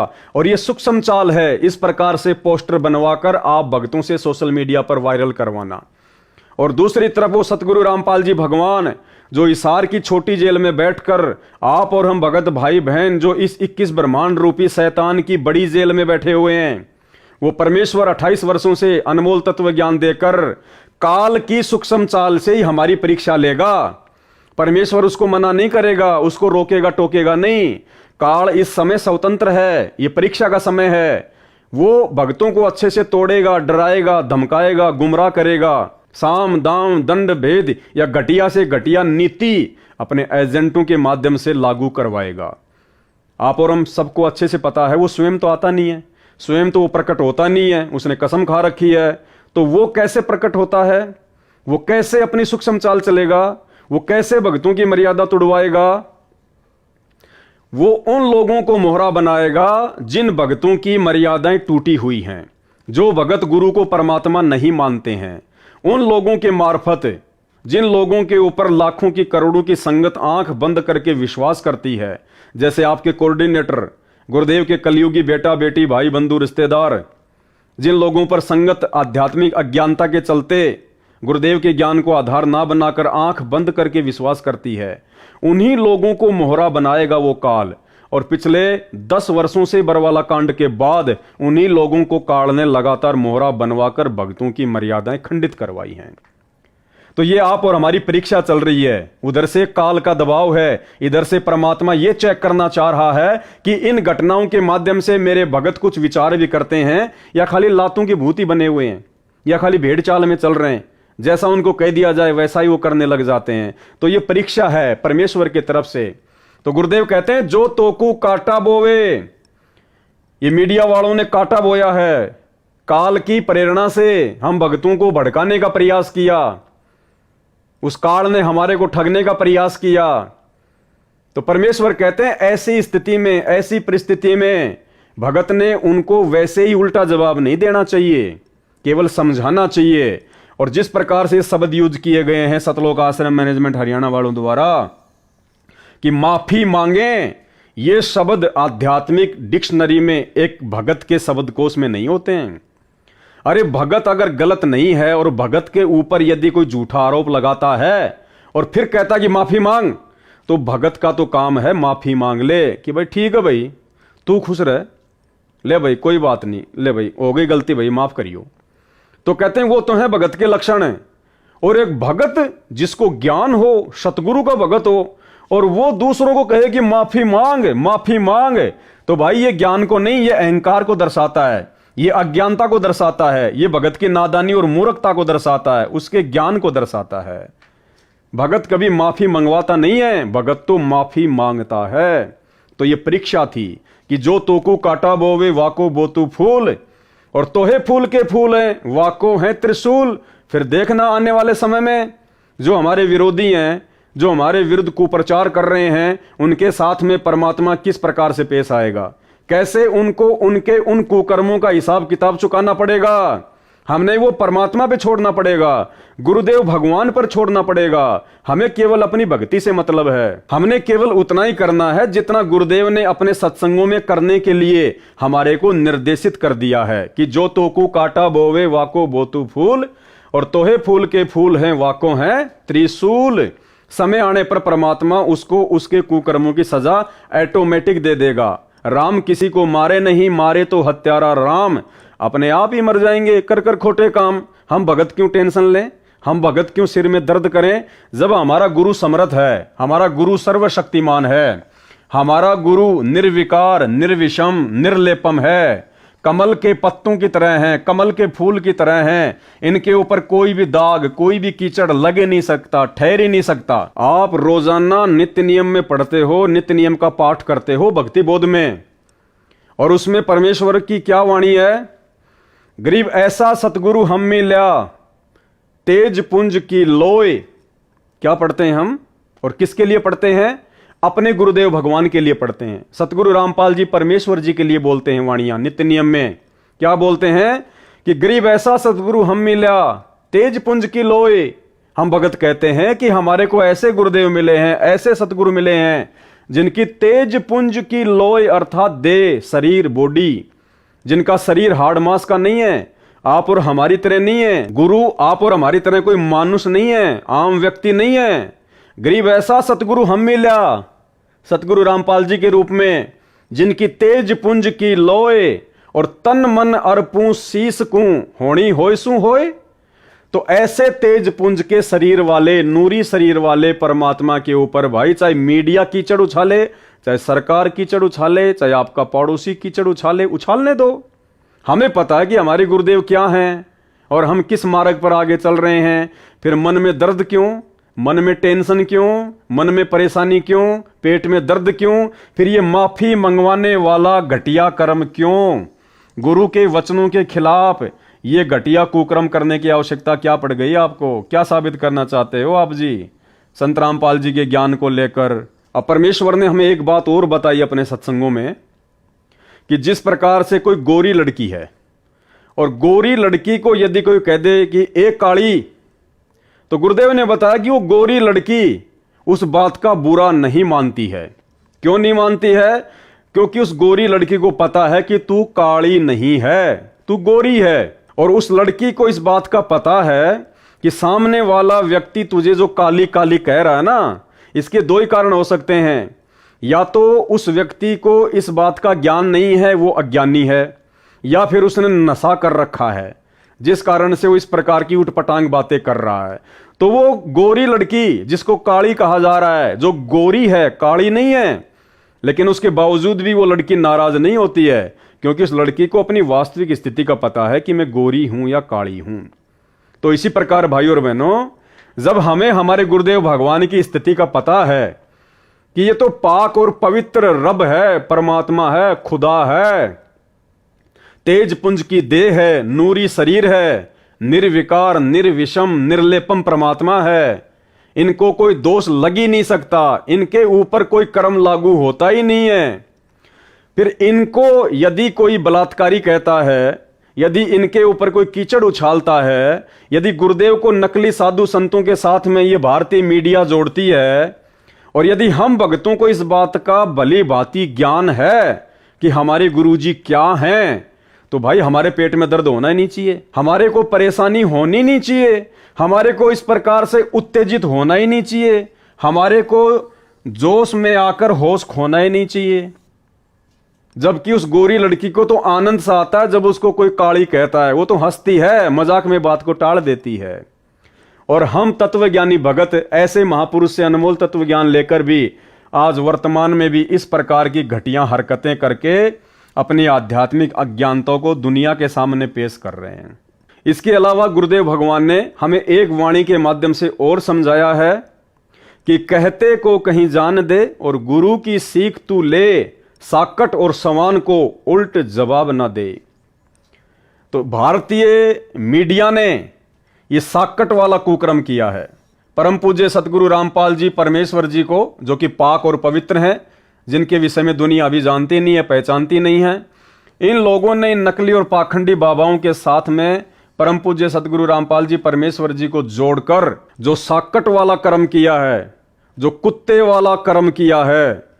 तो भाई और बहनों, यदि हम भक्तों को ज्ञान है, क्योंकि वो तो जगत है, उनको तो ज्ञान नहीं है, मीडिया वालों को तो कुछ भी कह सकते हैं, लेकिन हमें तो परमात्मा ने बताया ना कि ऐसी परिस्थिति में जब तुम्हारे खिलाफ या तुम्हारे गुरुदेव के खिलाफ यदि कोई उल्टी सीधी बातें बोले, अनर्गल झूठ फैलाए, तो ऐसे समय में भक्तों का क्या रिएक्शन होना चाहिए? कहते को कहीं जान दे और गुरु की सीख तू ले, साकट और सवान को उल्ट जवाब ना दे। तो भारतीय मीडिया, ये समाचार पत्र वाले, टीवी चैनल वाले, यदि सतगुरु रामपाल जी परमेश्वर जी के खिलाफ इस प्रकार की झूठी न्यूज चला रहे हैं, कहते को कहीं जान दे, ये जो भी कह रहे हैं इनको कहने दो।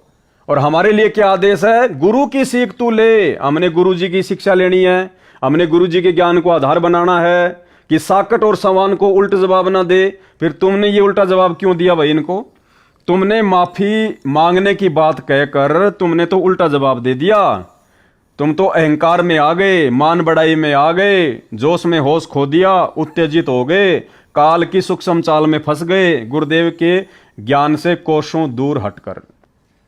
तो भाई और बहनों, आप और हम सत्सेवकों का सौभाग्य है कि जो गलतियां सतलोक आश्रम मैनेजमेंट हरियाणा वाले लगातार करते जा रहे हैं, और गलतियां भाई और बहनों एक भगत से केवल उसी समय होंगी जब तक वो भगत अपने गुरुजी को परमात्मा नहीं मान लेगा। जिस दिन अपने गुरु के ज्ञान को आधार बनाकर आप अपने गुरु की पहचान कर लोगे, आप अपने गुरु को परमात्मा के रूप में स्वीकार कर लोगे हृदय से, खाली जुबान से भगवान भगवान कहने से बात नहीं बनती। ये जुबान से भगवान भगवान तो ये सतलोक आश्रम मैनेजमेंट हरियाणा वाले इन आश्रमों में सारा दिन चिल्लाते रहते हैं, सतगुरु रामपाल जी भगवान की जय, सतगुरु रामपाल जी भगवान की जय। परमात्मा जुबान से भगवान भगवान कहने से प्रसन्न नहीं होता, वो अंतर्यामी है, वो देखता है इसके हृदय में भगवान के रूप में उसका गुरु समाया है या नहीं समाया है। फॉर्मेलिटी नहीं चलती भक्ति मार्ग में। परमेश्वर अंतर्यामी है, गुरुदेव अंतर्यामी हैं, इनसे कुछ भी छुपा हुआ नहीं है। तो हमने हर प्रकार से परमेश्वर के ज्ञान को आधार बनाकर ही भक्ति मार्ग पर आगे बढ़ना है।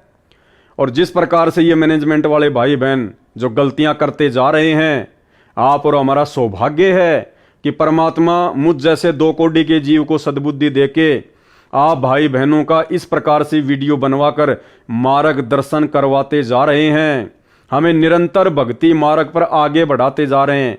हमारे अंदर दृढ़ता और विश्वास पैदा होता है कि वास्तव में साथ संगति से जोड़कर गुरुदेव भगवान ने हमारे ऊपर बहुत बड़ा उपकार किया, बहुत बड़ा रहम किया है। तो भाई और बहनों, अब आगे आपको दास परमपिता परमेश्वर सतगुरु रामपाल जी भगवान के आशीर्वाद से उनकी पुस्तक आध्यात्मिक ज्ञान गंगा के पेज नंबर 66 से आपको कुछ दिखाना चाहेगा, कुछ बताना चाहेगा। और उसके बाद में आप जितने भी भगत भाई बहन लाखों की संख्या में सतलोक आश्रम मैनेजमेंट हरियाणा के मनमाने आचरण का शिकार होकर सोशल मीडिया पर जिस प्रकार से इन पोस्टर्स को वायरल किया है, आप भाई बहन विचार करना, क्या वास्तव में इस प्रकार के पोस्टर सोशल मीडिया पर वायरल करना संत रामपाल जी के एक सच्चे भगत की पहचान हो सकती है? ये आपने खुद समझना पड़ेगा। और समझाने के लिए परमेश्वर जी के ज्ञान आधार से ये दास केवल आपको बता सकता है, आपको ये दिखा सकता है जो बातें यहां पे परमेश्वर जी के द्वारा इस पुस्तक में लिखी गई हैं। मानना ना मानना, स्वीकार करना ना करना, ये आप भगत भाई बहनों के अपने बुद्धि विवेक पर निर्भर करता है। तो भाई और बहनों, ये पुस्तक है परमपिता परमेश्वर सतगुरु रामपाल जी भगवान के द्वारा लिखित आध्यात्मिक ज्ञान गंगा। और आध्यात्मिक ज्ञान गंगा पुस्तक का ये पेज नंबर है 66। और इस पर सतगुरु रामपाल जी भगवान ने एक भगत को किस प्रकार से भक्ति मार्ग पर रहना चाहिए, कितनी शांति और अधीनता के साथ में रहना चाहिए, और कैसे हमने दूसरे लोगों के साथ वाद विवाद करने से बचना चाहिए ताकि हम अपनी भक्ति को सफल करें और काल की किसी भी चाल में ना फंस सकें। तो उसके बाद आप जी खुद विचार करना कि जो कुकर्म, जो मनमाना आचरण मीडिया चैनल वालों के खिलाफ सतगुरु रामपाल जी परमेश्वर जी का नाम बताकर उन बड़े बड़े समझे जाने वाले भक्तों के द्वारा सतलोक आश्रम मैनेजमेंट हरियाणा के द्वारा आप लाखों की संगत से करवाया गया है, वो कहां तक उचित है और कहां तक अनुचित है। तो ये पुस्तक आध्यात्मिक ज्ञान गंगा पेज नंबर 66, इसमें गुरुदेव भगवान क्या कह रहे हैं? हम एक कुल मालिक की संतान हैं। ये किसके लिए कहा परमात्मा ने? इस 21 ब्रह्मांड में जितने भी जीव हैं, चाहे वो पशु पक्षी हों या चाहे मानव शरीरधारी आप और हमारे जैसे स्त्री पुरुष हों, सबके लिए गुरुदेव क्या कह रहे हैं? हम एक कुल मालिक की संतान हैं। यानी वो मीडिया वाले भी परमात्मा की संतान हैं, गुरुदेव भगवान के ही बच्चे हैं। सत्य ज्ञान न होने से हिंदू मुसलमान के झगड़े, हिंदू सिख के झगड़े, मुसलमान ईसाई के झगड़े धर्म के श्रेष्ठता और अश्रेष्ठता के कारण हैं। परमेश्वर कह रहे हैं कि इस संसार में आप मानव शरीरधारी प्राणियों के जितने भी आपस के झगड़े, राग द्वेष, ईर्ष्या, मारपीट जो भी होती है ना, ये आपस में धर्म के नाम पे होती है, धार्मिक अज्ञानता के नाम पे होती है, काल की, शैतान की सूक्ष्म चाल के कारण होती है। हम एक कुल मालिक की संतान हैं। सतज्ञान ना होने से, यानी वास्तविक आध्यात्मिक ज्ञान ना होने से, जबकि आप और हमें तो गुरुदेव ने सत्य ज्ञान दे दिया, वास्तविक आध्यात्मिक ज्ञान दे दिया। सतज्ञान ना होने से हिंदू मुसलमान के झगड़े, हिंदू सिख के झगड़े, मुसलमान ईसाई के झगड़े धर्म के श्रेष्ठता और अश्रेष्ठता के कारण हैं कि हमारा धर्म बढ़िया, हमारा धर्म बढ़िया। विश्व युद्ध में भी इतना रक्तपात नहीं हुआ होगा जितना धर्म के खतरे की आड़ में हो चुका है। धार्मिकता के खतरे की तरफ ध्यान न देने से अनेक बुराइयां सर्व पवित्र धर्मों में घर कर चुकी हैं। सर्व पवित्र धर्मों में 1% व्यक्ति होते हैं जो 99% को आपस में लड़वाकर मरवा रहे हैं। ठीक इसी प्रकार ये जो सतलोक आश्रम मैनेजमेंट हरियाणा से जुड़े हुए मुख्य लोग हैं, ये संत रामपाल जी की लाखों की करोड़ों की संख्या की तुलना में 1% हैं, मुश्किल से 1%। और इन लोगों ने काल प्रेरणा से, काल की सूक्ष्म चाल में फंसकर, काल के एजेंट बनकर इस परीक्षा के समय में संत रामपाल जी के 99% भक्तों की रेल बना रखी है। सबकी मर्यादा निरंतर तुड़वाने में लगे हुए हैं। धार्मिकता के खतरे की तरफ ध्यान न देने से अनेक बुराइयां सर्व पवित्र धर्मों में घर कर चुकी हैं। सर्व पवित्र धर्मों में केवल 1% व्यक्ति होते हैं जो 99% को आपस में लड़वाकर मरवा देते हैं। इसके विपरीत हिंदू हिंदू को मार रहा है, सिख सिख को काट रहा है, मुसलमान मुसलमान को परेशान कर रहा है, ईसाई ईसाई का दुश्मन बना हुआ है, आर्य समाजी पर ही मुकदमे किए बैठा है, कबीर पंथियों के दुश्मन बने बैठे हैं। जिस प्रकार हम भी तो कबीर पंथी हैं, यानी सतगुरु रामपाल जी भगवान स्वयं कबीर परमात्मा हैं, और उनसे उपदेश लेकर उनके शिष्य बनकर हम भी कबीर पंथी हो गए। तो परमेश्वर कह रहे हैं कबीर पंथियों के दुश्मन बने हैं। आज हम सत्सेवकों को जो कि ज्ञान आधार से भक्ति करना चाहते हैं, जगह जगह साथ संगतियां करके परमेश्वर के ज्ञान आधार से हम लोग 5 यज्ञ करते हैं, एक दूसरे भाई बहनों की गुरुदेव के सत्संग आधार से शंका समाधान करते हैं, परमेश्वर को इकट्ठा होकर भोग लगाते हैं। तो आज हम कबीर पंथियों को सबसे ज्यादा दुखी परेशान कौन करता है? आज सैकड़ों की संख्या में जितनी भी साथ संगतियां हो चुकी हैं, और उनमें से ज्यादातर साथ संगतियों में बीच में आकर या पुलिस वालों को लेकर सबसे ज्यादा भक्तों को परेशान कौन करता है? भक्तों को दुखी कौन करता है? भक्तों के साथ में मारपीट कौन करवाता है? भक्तों के साथ में स्वयं मारपीट कौन करता है? भक्तों की साथ संगतियां कौन कैंसिल करवाता है? सतलोक आश्रम मैनेजमेंट हरियाणा, यानी कबीर पंथी ही कबीर पंथियों के दुश्मन बने हुए हैं। तथा अन्य आश्रमों में तथा डेरों के महंतों व संतों के आपस में कत्लेआम तथा मुकदमे तत्व ज्ञान के अभाव के कारण ही हो रहे हैं। यानी गुरुदेव ने स्पष्ट कर दिया कि ये जितनी भी नादानियां जो हो रही हैं वर्तमान में भक्ति मार्ग में, ये सब आध्यात्मिक अज्ञानता के कारण हो रही है, सतज्ञान की कमी के कारण हो रही है। तो भाइयों और बहनों, अरे हमें तो सतज्ञान दे दिया गुरुदेव भगवान ने। अरे सतलोक आश्रमों से जुड़े हुए भाई बहनों, तुम्हें तो सतज्ञान मिल गया, सच्चा गुरु मिल गया, तत्व ज्ञान मिल गया। फिर तुम क्यों इस प्रकार से इन मीडिया चैनल वालों के खिलाफ ये भड़काऊ पोस्टर वगैरह डाल रहे हो? क्यों तुम उनसे माफी मंगवाने की जिद पे अड़े हुए हो? अगर वो सहज में माफी मांग लेंगे तो ठीक है, नहीं तो फिर तुम क्या करोगे? तुम्हारे को एक आदेश पारित किया जाएगा, सत्संग के नाम पे तुम्हारे को किसी आश्रम में बुलाया जाएगा, धनाना आश्रम में या किसी और आश्रम में, और तुम सबको फिर गुरुजी का आदेश बताया जाएगा कि ये मीडिया चैनल वाले माफी नहीं मांग रहे, हमने ये 20 बसें खड़ी कर दी हैं, सभी भगत इन बसों में बैठ जाओ, जो इन बसों में नहीं बैठेगा उसका नाम खंड हो जाएगा, हम उसका पीला पर्चा निकाल देंगे, हम उसकी नो एंट्री कर देंगे।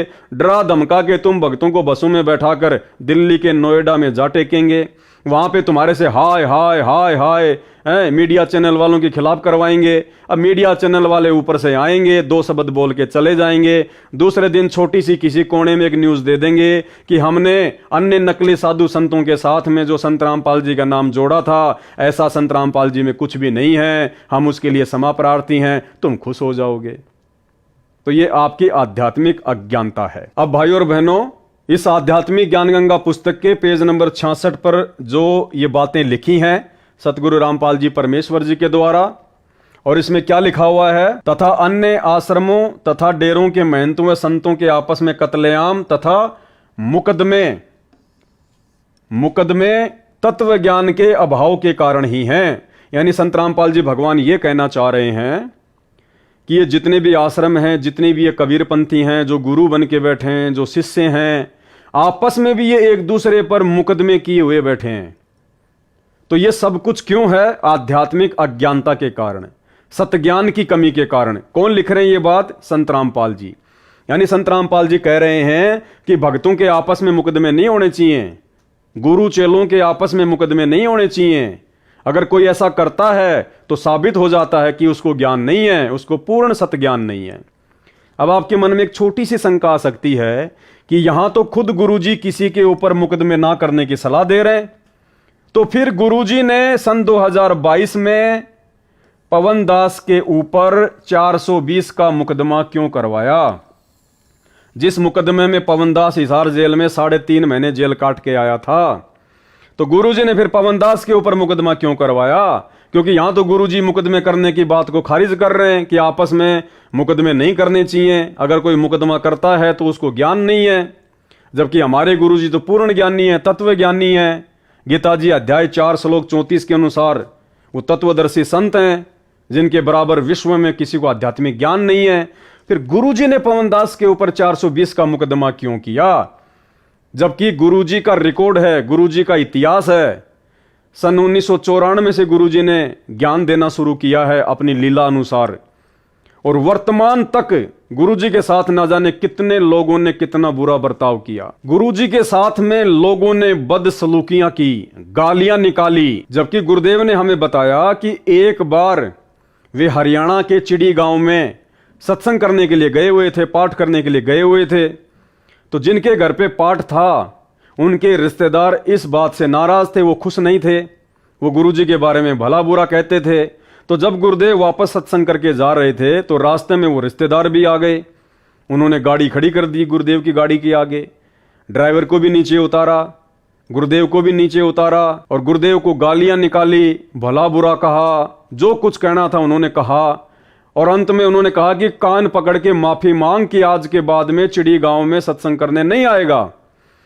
तो भाई और बहनों, ये तो लीलाधर है, लीलाधर। इस परमेश्वर की गति को तो ये काल भी नहीं जानता, ये भी धोखे में रहता है। उस लीलाधर ने, उस परमपिता परमेश्वर जी ने, समर्थ ने अपने ही उस बच्चे के आगे जो उनको पहचान नहीं पाया और कान पकड़कर गुरुदेव भगवान ने माफी मांगी कि भाई आज के बाद हम थारे चिड़ी गांव में नहीं आएंगे। उसके बाद उन्होंने गुरुदेव को जाने दिया। अगर ये परमात्मा चाहे, भाई और बहनों, हम नित्य नियम में पढ़ते हैं, गरीब ऐसा सतगुरु हम मिल्या, बेपरवाह अबंद, परम हंस पूर्ण पुरुष, रोम रोम रविचंद। और जाके अर्ध रूम पर, अर्ध रूम यानी आधा बाल, जाके अर्ध रूम पर शकल पसारा, ये किस ब्रह्मांड, अक्षर पुरुष के 7 शंख ब्रह्मांड, सतलोक ऊपर के 3 लोक। कहते हैं उस आदि पुरुष परमपिता परमेश्वर सतगुरु रामपाल जी भगवान, जिनका वैदिक नाम है कबीर देव, कहते हैं उनके आधे बाल के बराबर भी ये सकल सृष्टि पूरी कायनात नहीं है। इतने समर्थ हैं हमारे गुरुदेव भगवान सतगुरु रामपाल जी परमेश्वर जी। अगर वो परमात्मा फूक मार दे, 21 ब्रह्मांड उड़ के ना जाने कहां चले जाएं। लेकिन ये लीलाधर ऐसी लीला करता है, इसीलिए नानक जी ने इनको ठगवाड़ा कहा है। इसीलिए वेदों में इस कबीर देव भगवान को तस्करा कहा है। तस्करा यानी आंखों में धूल जोक कर अपना काम करने वाला। काल को भी यकीन नहीं है कि वो परमात्मा इस गंदे लोक में आके इस प्रकार से एक आम व्यक्ति, आम संत की तरह भूमिका करके अपने मिशन को पूरा करता होगा। इनको ठगवाड़ा इसीलिए कहा गया, इनको तस्करा इसीलिए कहा गया है। तो भाई और बहनों, आपके मन में भी ये सवाल आया होगा, आ रहा होगा ये पढ़ने के बाद में, कि जो गुरुदेव भगवान एक दूसरे के ऊपर मुकदमे ना करने की सलाह दे रहे हैं, फिर उन्होंने अपने ही शिष्य पवनदास के ऊपर 420 का मुकदमा क्यों किया। तो भाई और बहनों, अगर इसके ऊपर मैं वीडियो बनाऊंगा तो कम से कम 4-5 घंटे का वीडियो बन जाएगा। ये बहुत लंबी चौड़ी कहानी है, ये परमात्मा के मिशन का एक हिस्सा है। समझदार भाई बहन तो इस बात को भली भांति जानते हैं, जो सत्सेवक हैं वो। और दास कई बार इन बातों का जिक्र भी कर चुका है। जेल से आने के बाद दास ने 4 घंटे का वीडियो भी बनाया था। ये बहुत लंबा चौड़ा विषय है, ये परमेश्वर की लीला का एक हिस्सा है। समझदार तो इसको समझ चुके हैं, और ना समझों को समझाएंगे तो वो समझ नहीं पाएंगे। तो इस मैटर को हम छोड़ देते हैं। इससे हमने केवल यही निष्कर्ष निकालना है कि परमेश्वर जी जो इतनी सारी बातें इसमें लिख रहे हैं और कह रहे हैं कि धार्मिक लोगों में आपस में लड़ाई झगड़े का मुख्य कारण है सतज्ञान की कमी। सतज्ञान की कमी के चलते आपस में एक दूसरे पर मुकदमे, राग द्वेष, मान बढ़ाई, इन सब में फंसे हुए हैं। तो भाई और बहनों, कैसे वो परमपिता परमेश्वर सतगुरु रामपाल जी भगवान, जिनके विषय में उनके ज्ञान से, उनके आशीर्वाद से हम 2 कोटि के जीवों को भी इस बात का पता चल चुका है कि वे निर्विकार परमात्मा है, उनके ऊपर कोई दाग नहीं लग सकता, वो बेदाग परमेश्वर है। फिर वो परमात्मा कैसे हम भक्तों को यह आदेश देंगे कि बच्चों, ये जो मीडिया वालों ने इस प्रकार से मेरे खिलाफ झूठ फैलाई है, तुम इसका जमकर विरोध करो, उन मीडिया वालों को माफी मांगने के लिए मजबूर करो। अरे भाई, इस प्रकार की झूठी खबरें तो सन 1994 से ये मीडिया वाले, देश दुनिया वाले गुरुदेव के खिलाफ ना जाने क्या क्या बकते रहते हैं, क्या क्या फैलाते रहे हैं। आज से पहले तो गुरुदेव ने कभी आदेश नहीं दिया, कभी नहीं कहा परमात्मा ने अपने बच्चों को कि तुम उनके साथ में जाके उनसे माफी मंगवाओ, ये भक्तों के लक्षण थोड़ी होते हैं। ये तो जबरदस्ती वाला काम हो गया, ये तो ईंट का जवाब पत्थर से देना हो गया। तो ये शिक्षा हमारे गुरुदेव भगवान की नहीं है, सतगुरु रामपाल जी परमेश्वर जी की नहीं है। यह आध्यात्मिक ज्ञान गंगा पुस्तक का पेज नंबर 66 इस बात को भली भांति दर्शाता है। ये आप और हमारे जैसे सतलोक आश्रमों से जुड़े हुए उन चंद कोऑर्डिनेटरों का, गुरुदेव के कलयुगी परिवार वालों का, उन लोगों का मनमाना आचरण है जो संगत के ऊपर थोपा गया है। तो आप लोगों ने क्या करना है, क्या नहीं करना है, भाई और बहनों, आप स्वयं इस बात का निर्णय करें। अब आगे देखिएगा, आपको एक प्रमाण और देते हैं, इससे भी यह साबित होगा, आप भली भांति समझ जाएंगे कि जिस प्रकार से सोशल मीडिया पर सतलोक आश्रम मैनेजमेंट हरियाणा के द्वारा न्यूज चैनलों के खिलाफ माफी मंगवाने के पोस्टर वायरल करवाए गए हैं कि इन्होंने हमारे गुरुदेव के खिलाफ इस प्रकार से झूठी खबरें क्यों फैलाई। हम भक्तों को इकट्ठा करेंगे, आंदोलन करेंगे और हम मीडिया वालों से माफी मंगवा के रहेंगे। अब भाई और बहनों, क्या भक्तों ने ऐसा करना चाहिए? क्या भक्ति मार्ग में ये उचित है? क्या इस प्रकार के कुक्रम भक्तों की अज्ञानता को नहीं दर्शाते हैं? तो आपको ये सारी बातें सतगुरु रामपाल जी भगवान ने अपनी पुस्तकों में भली भांति लिखकर समझा रखी हैं। ये पुस्तक आपके सामने है, पुस्तक है मुक्ति बोध।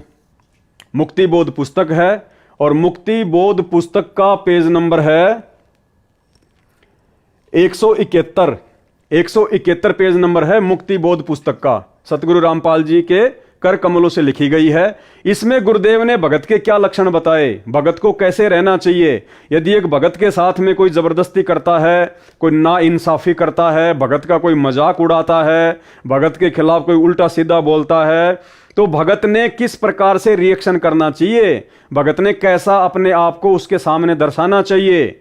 जबकि मीडिया वालों ने हम भक्तों के खिलाफ नहीं बोला, भगवान के खिलाफ बोला है। तो भगवान तो पाक होता है, पवित्र होता है, निष्पाप होता है, बेदाग होता है।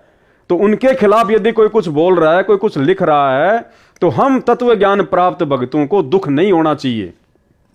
तो क्या बताया हमें परमेश्वर ने? ये भगत इब्राहिम सुल्तान की कथा के माध्यम से परमेश्वर हमें समझा रहे हैं।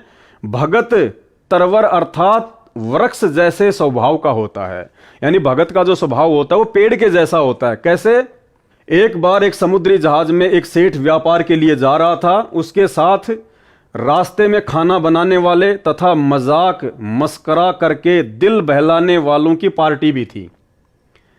लंबा सफर था, महीना भर लगना था। मजाकिया व्यक्तियों को एक ऐसे व्यक्ति की आवश्यकता थी जिसके ऊपर सब मजाक की नकल झाड़ सके। यानी उस सेठ के साथ में उस जहाज में जो नाटक मंडली बैठी हुई थी सेठ का मनोरंजन करने के लिए, दिल बहलाने के लिए, तो उस नाटक मंडली को एक ऐसा व्यक्ति चाहिए था जिसको आधार बना के उस सेठ को खुश किया जा सके, मजाक किया जा सके उस व्यक्ति के ऊपर।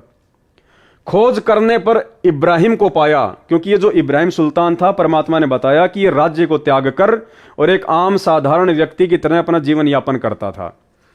तो जब उन्होंने खोजा ऐसे व्यक्ति को, नाटक मंडली वालों ने, तो खोज करने पर इब्राहिम को पाया और पकड़ कर ले गए। सोचा कि इस भिखारी को रोटियां चाहिए। वो तो उस परमात्मा की आत्मा को भिखारी समझ रहे थे, जबकि उनको पता नहीं था कि भैया ये तो बलक बुखारे का राज्य त्याग कर परमात्मा के लिए भटक रहा है। इसके पास तो ऐसा ठाठ बाट था, देवताओं के राजा इंद्र के पास भी नहीं था। लेकिन वो तो उसको भिखारी समझ रहे थे। सोचा कि इस भिखारी को रोटियां चाहिए, मिल जाएंगी। समुद्र में दूर जाने के पश्चात सेठ के लिए मनोरंजन का प्रोग्राम शुरू हुआ। इब्राहिम के ऊपर मजाक कर रहे थे, कह रहे थे कि एक इस इब्राहिम जैसा मूर्ख था, वह वृक्ष की उसी डाली पर बैठा था जिसे काट रहा था, गिरकर मर गया। हा हा करके हंसते थे। यानी उस इब्राहिम सुल्तान के ऊपर मजाक झाड़ रहे थे, उसको आधार बनाकर कि एक इसके जैसा मूर्ख था, वो जिस टहनी को काट रहा था उसी टहनी पर बैठा हुआ था, फिर नीचे गिर गया और फिर हा हा करके सारे हंसने लगे। पहले यही मनोरंजन के साधन होते थे। पहले कोई टीवी रेडियो आदि तो थे नहीं, ये फिल्में वगैरह तो बनती नहीं थी, तो इसी प्रकार से अपना वो टाइम पास किया करते थे और हाँ हाँ करके हंसते थे। इस प्रकार बहुत देर तक ऐसी अभद्र टिप्पणियां करते रहे, यानी उस परमात्मा के भगत को लेकर इस प्रकार से वो मजाक करते रहे। अब देखना भाई और बहनों, उस इब्राहिम सुल्तान ने, जो पहले राजा था, 18 लाख घोड़े थे, हाथी थे, 16,000 रानियां थी, बलक बुखारे का बादशाह था, इंद्र भी शर्मा जाता था उसके ठाट बाट के आगे, शरीर में हट्टा कट्टा था। भाई और बहनों, उस भगत ने क्या रिएक्शन दिखाया जब उसके ऊपर लोग मजाक करने लगे, मजाक झाड़ने लगे, अभद्र टिप्पणियां करने लगे, जबकि राजा में तो कितना अहंकार होता है। और उस समय तो वो सत्ज्ञान भी नहीं दिया था परमात्मा ने, जो सत्ज्ञान आज आप और हमें दे दिया। उसके बावजूद इब्राहिम सुल्तान ने क्या रिएक्शन दिखाया?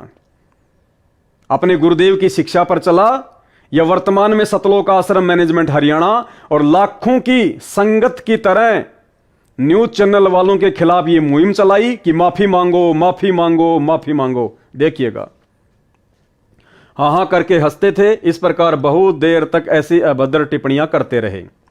इब्राहिम बहुत दुखी हुआ। अब दुखी क्यों हुआ इब्राहिम? क्योंकि उसकी भक्ति नहीं बन पा रही थी। इब्राहिम बहुत दुखी हुआ, सोचा कि महीनों का दुख हो गया, न भक्ति कर पाऊंगा, न चैन से रह पाऊंगा।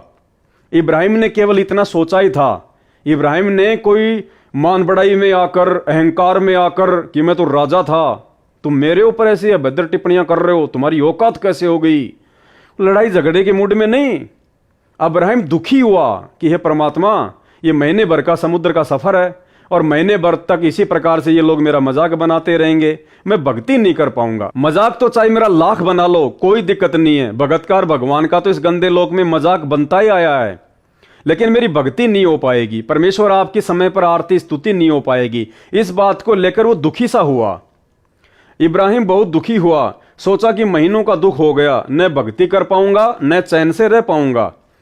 उसी समय आकाशवाणी हुई परमात्मा की, सतगुरु रामपाल जी भगवान की, उस कबीर जी की, कि हे भगत इब्राहिम, यदि तू कहे तो इन मूर्खों को मार दूं।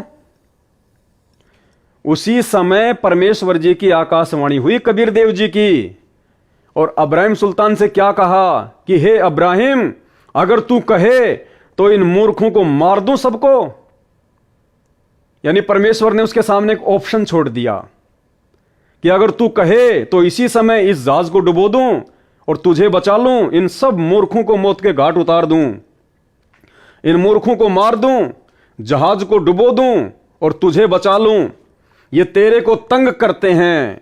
ये आकाशवाणी सुनकर जहाज के सब व्यक्ति भयभीत हो गए। इब्राहिम ने कहा, अब क्या कहा भाई और बहनों? इब्राहिम सुल्तान ने क्या कहा? वो भगत, जो भगत राजा था, आज तुम लोग क्या हो? भिखारी हो, भिखारी दुनिया वालों की तुलना में। फिर भी तुम्हारे अंदर इतना अहंकार, इतना घमंड, इतनी अज्ञानता। इब्राहिम सुल्तान तो राजा था, और इतना बड़ा राजा, और ऊपर से राजा में कितना घमंड, कितना अहंकार होता है। लेकिन उस प्यारी आत्मा ने अपने घमंड और अहंकार को साइड में पटक दिया कि आधीनी के पास है पूर्ण ब्रह्म दयाल, मान बढ़ाई मारियो बेअदबी सिरकाल। क्या कहा उस भगत ने? इब्राहिम ने कहा, हे अल्लाह, यह कलंक मेरे माथे पर न लगा कि परमात्मा, मैं ऐसा कर्म नहीं कर सकता, मैं ये दोष अपने सिर पर नहीं ले सकता। ये बेखबर हैं। क्या कहा इब्राहिम सुल्तान ने कि परमात्मा ये तो बेखबर हैं, ये क्या जाने आपकी महिमा को, ये क्या जाने आपकी समर्थता को, ये क्या जाने आपके ज्ञान को। जबकि सतलोक आश्रम मैनेजमेंट हरियाणा और लाखों की संगत ने तो कहा कि माफी मांगो। मीडिया वालों से कह रहे हैं, न्यूज चैनल वालों से, सोशल मीडिया पर पोस्टर वायरल करके कि तुमने हमारे गुरुजी के खिलाफ ऐसा क्यों बोल दिया, नकली साधु संतों के साथ में क्यों जोड़ दिया, माफी मांगो, माफी मांगो। और इब्राहिम सुल्तान क्या कह रहा है? ये बेखबर हैं, इतने व्यक्तियों के मारने के स्थान पर मुझे ही मार दे या इनको सद्बुद्धि दे दे। उनको सद्बुद्धि देने की बात कही इब्राहिम सुल्तान ने, और तुम लोग मीडिया वालों से माफी मंगवा रहे हो। ये आपकी भक्ति करके अपने जीवन का कल्याण कराएं। जहाज मालिक सहित सब यात्रियों ने इब्राहिम से क्षमा याचना की, यानी उस इब्राहिम सुल्तान का ऐसा व्यवहार देखकर सभी लोगों ने और जहाज के मालिक ने इब्राहिम सुल्तान से माफी मांगी। और वर्तमान में तुम सतलोक आश्रम मैनेजमेंट हरियाणा से जुड़े हुए भाई बहन जिस प्रकार से एक मुहिम चला रहे हो टीवी न्यूज चैनल वालों से माफी मंगवाने की, तुम्हारी इस गंदी हरकत से, तुम्हारे इस अहंकार को देखकर, तुम्हारी इस मान बढ़ाई को देखकर क्या मीडिया वाले कभी परमात्मा के ज्ञान को सुनना पसंद करेंगे? क्या मीडिया वाले कभी तुम्हारे से बैठकर ज्ञान चर्चा करेंगे? अरे तुम भगत हो, अपनी साधुता दिखाते, सतलोक आश्रम से 5 व्यक्ति जाते, मीडिया चैनल वालों के जो सीनियर हैं उनसे बैठ के बात करते, उनको ज्ञान गंगा पुस्तक दे के आते, उनको गुरुदेव भगवान के विषय में उनको समझा के आते, और जो गलती उनसे हुई है प्यार और प्रेम के साथ में उनको बताते। निश्चित तौर पर उन पर असर होता, निश्चित तौर पर, और निकट भविष्य में कभी भी वो व्यक्ति ऐसी न्यूज नहीं चलाते।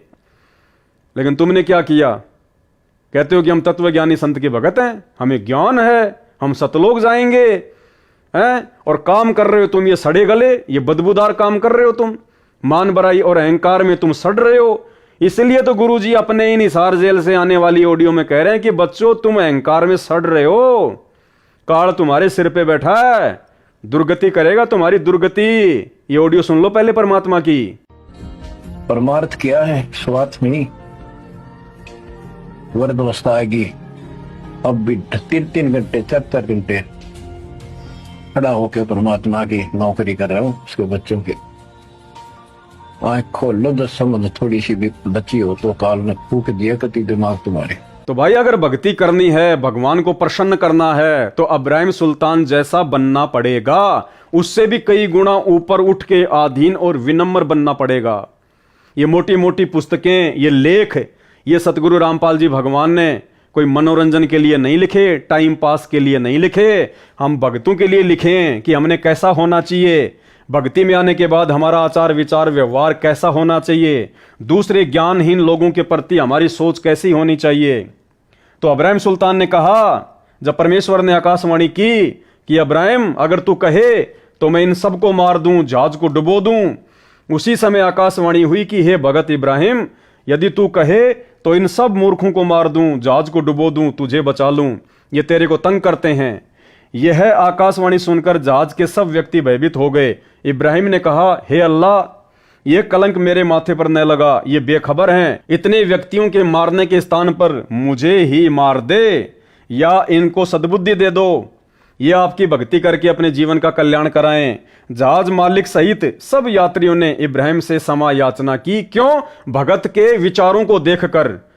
जब भगत ने कहा कि इनके स्थान पर मुझे मार दे, जबकि वो लोग भगत को दुखी कर रहे थे, फिर भी भगत ने उनको दुखी नहीं करना चाहा, तो वो परमेश्वर की वाणी पे चलता था कि जो तोकू काटा बोवे वाको बोतू फूल। और जब वो इब्राहिम सुल्तान परमात्मा की वाणी पे टिका रहा तो परमेश्वर ने आकाशवाणी करनी पड़ी, और जो लोग उसके ऊपर मजाक झाड़ रहे थे उन लोगों ने भी अपनी गलती का एहसास करते हुए इब्राहिम से माफी मांगी और बाद में परमेश्वर जी से नाम उपदेश भी लिया। यह आपकी भक्ति करके अपने जीवन का कल्याण कराएं।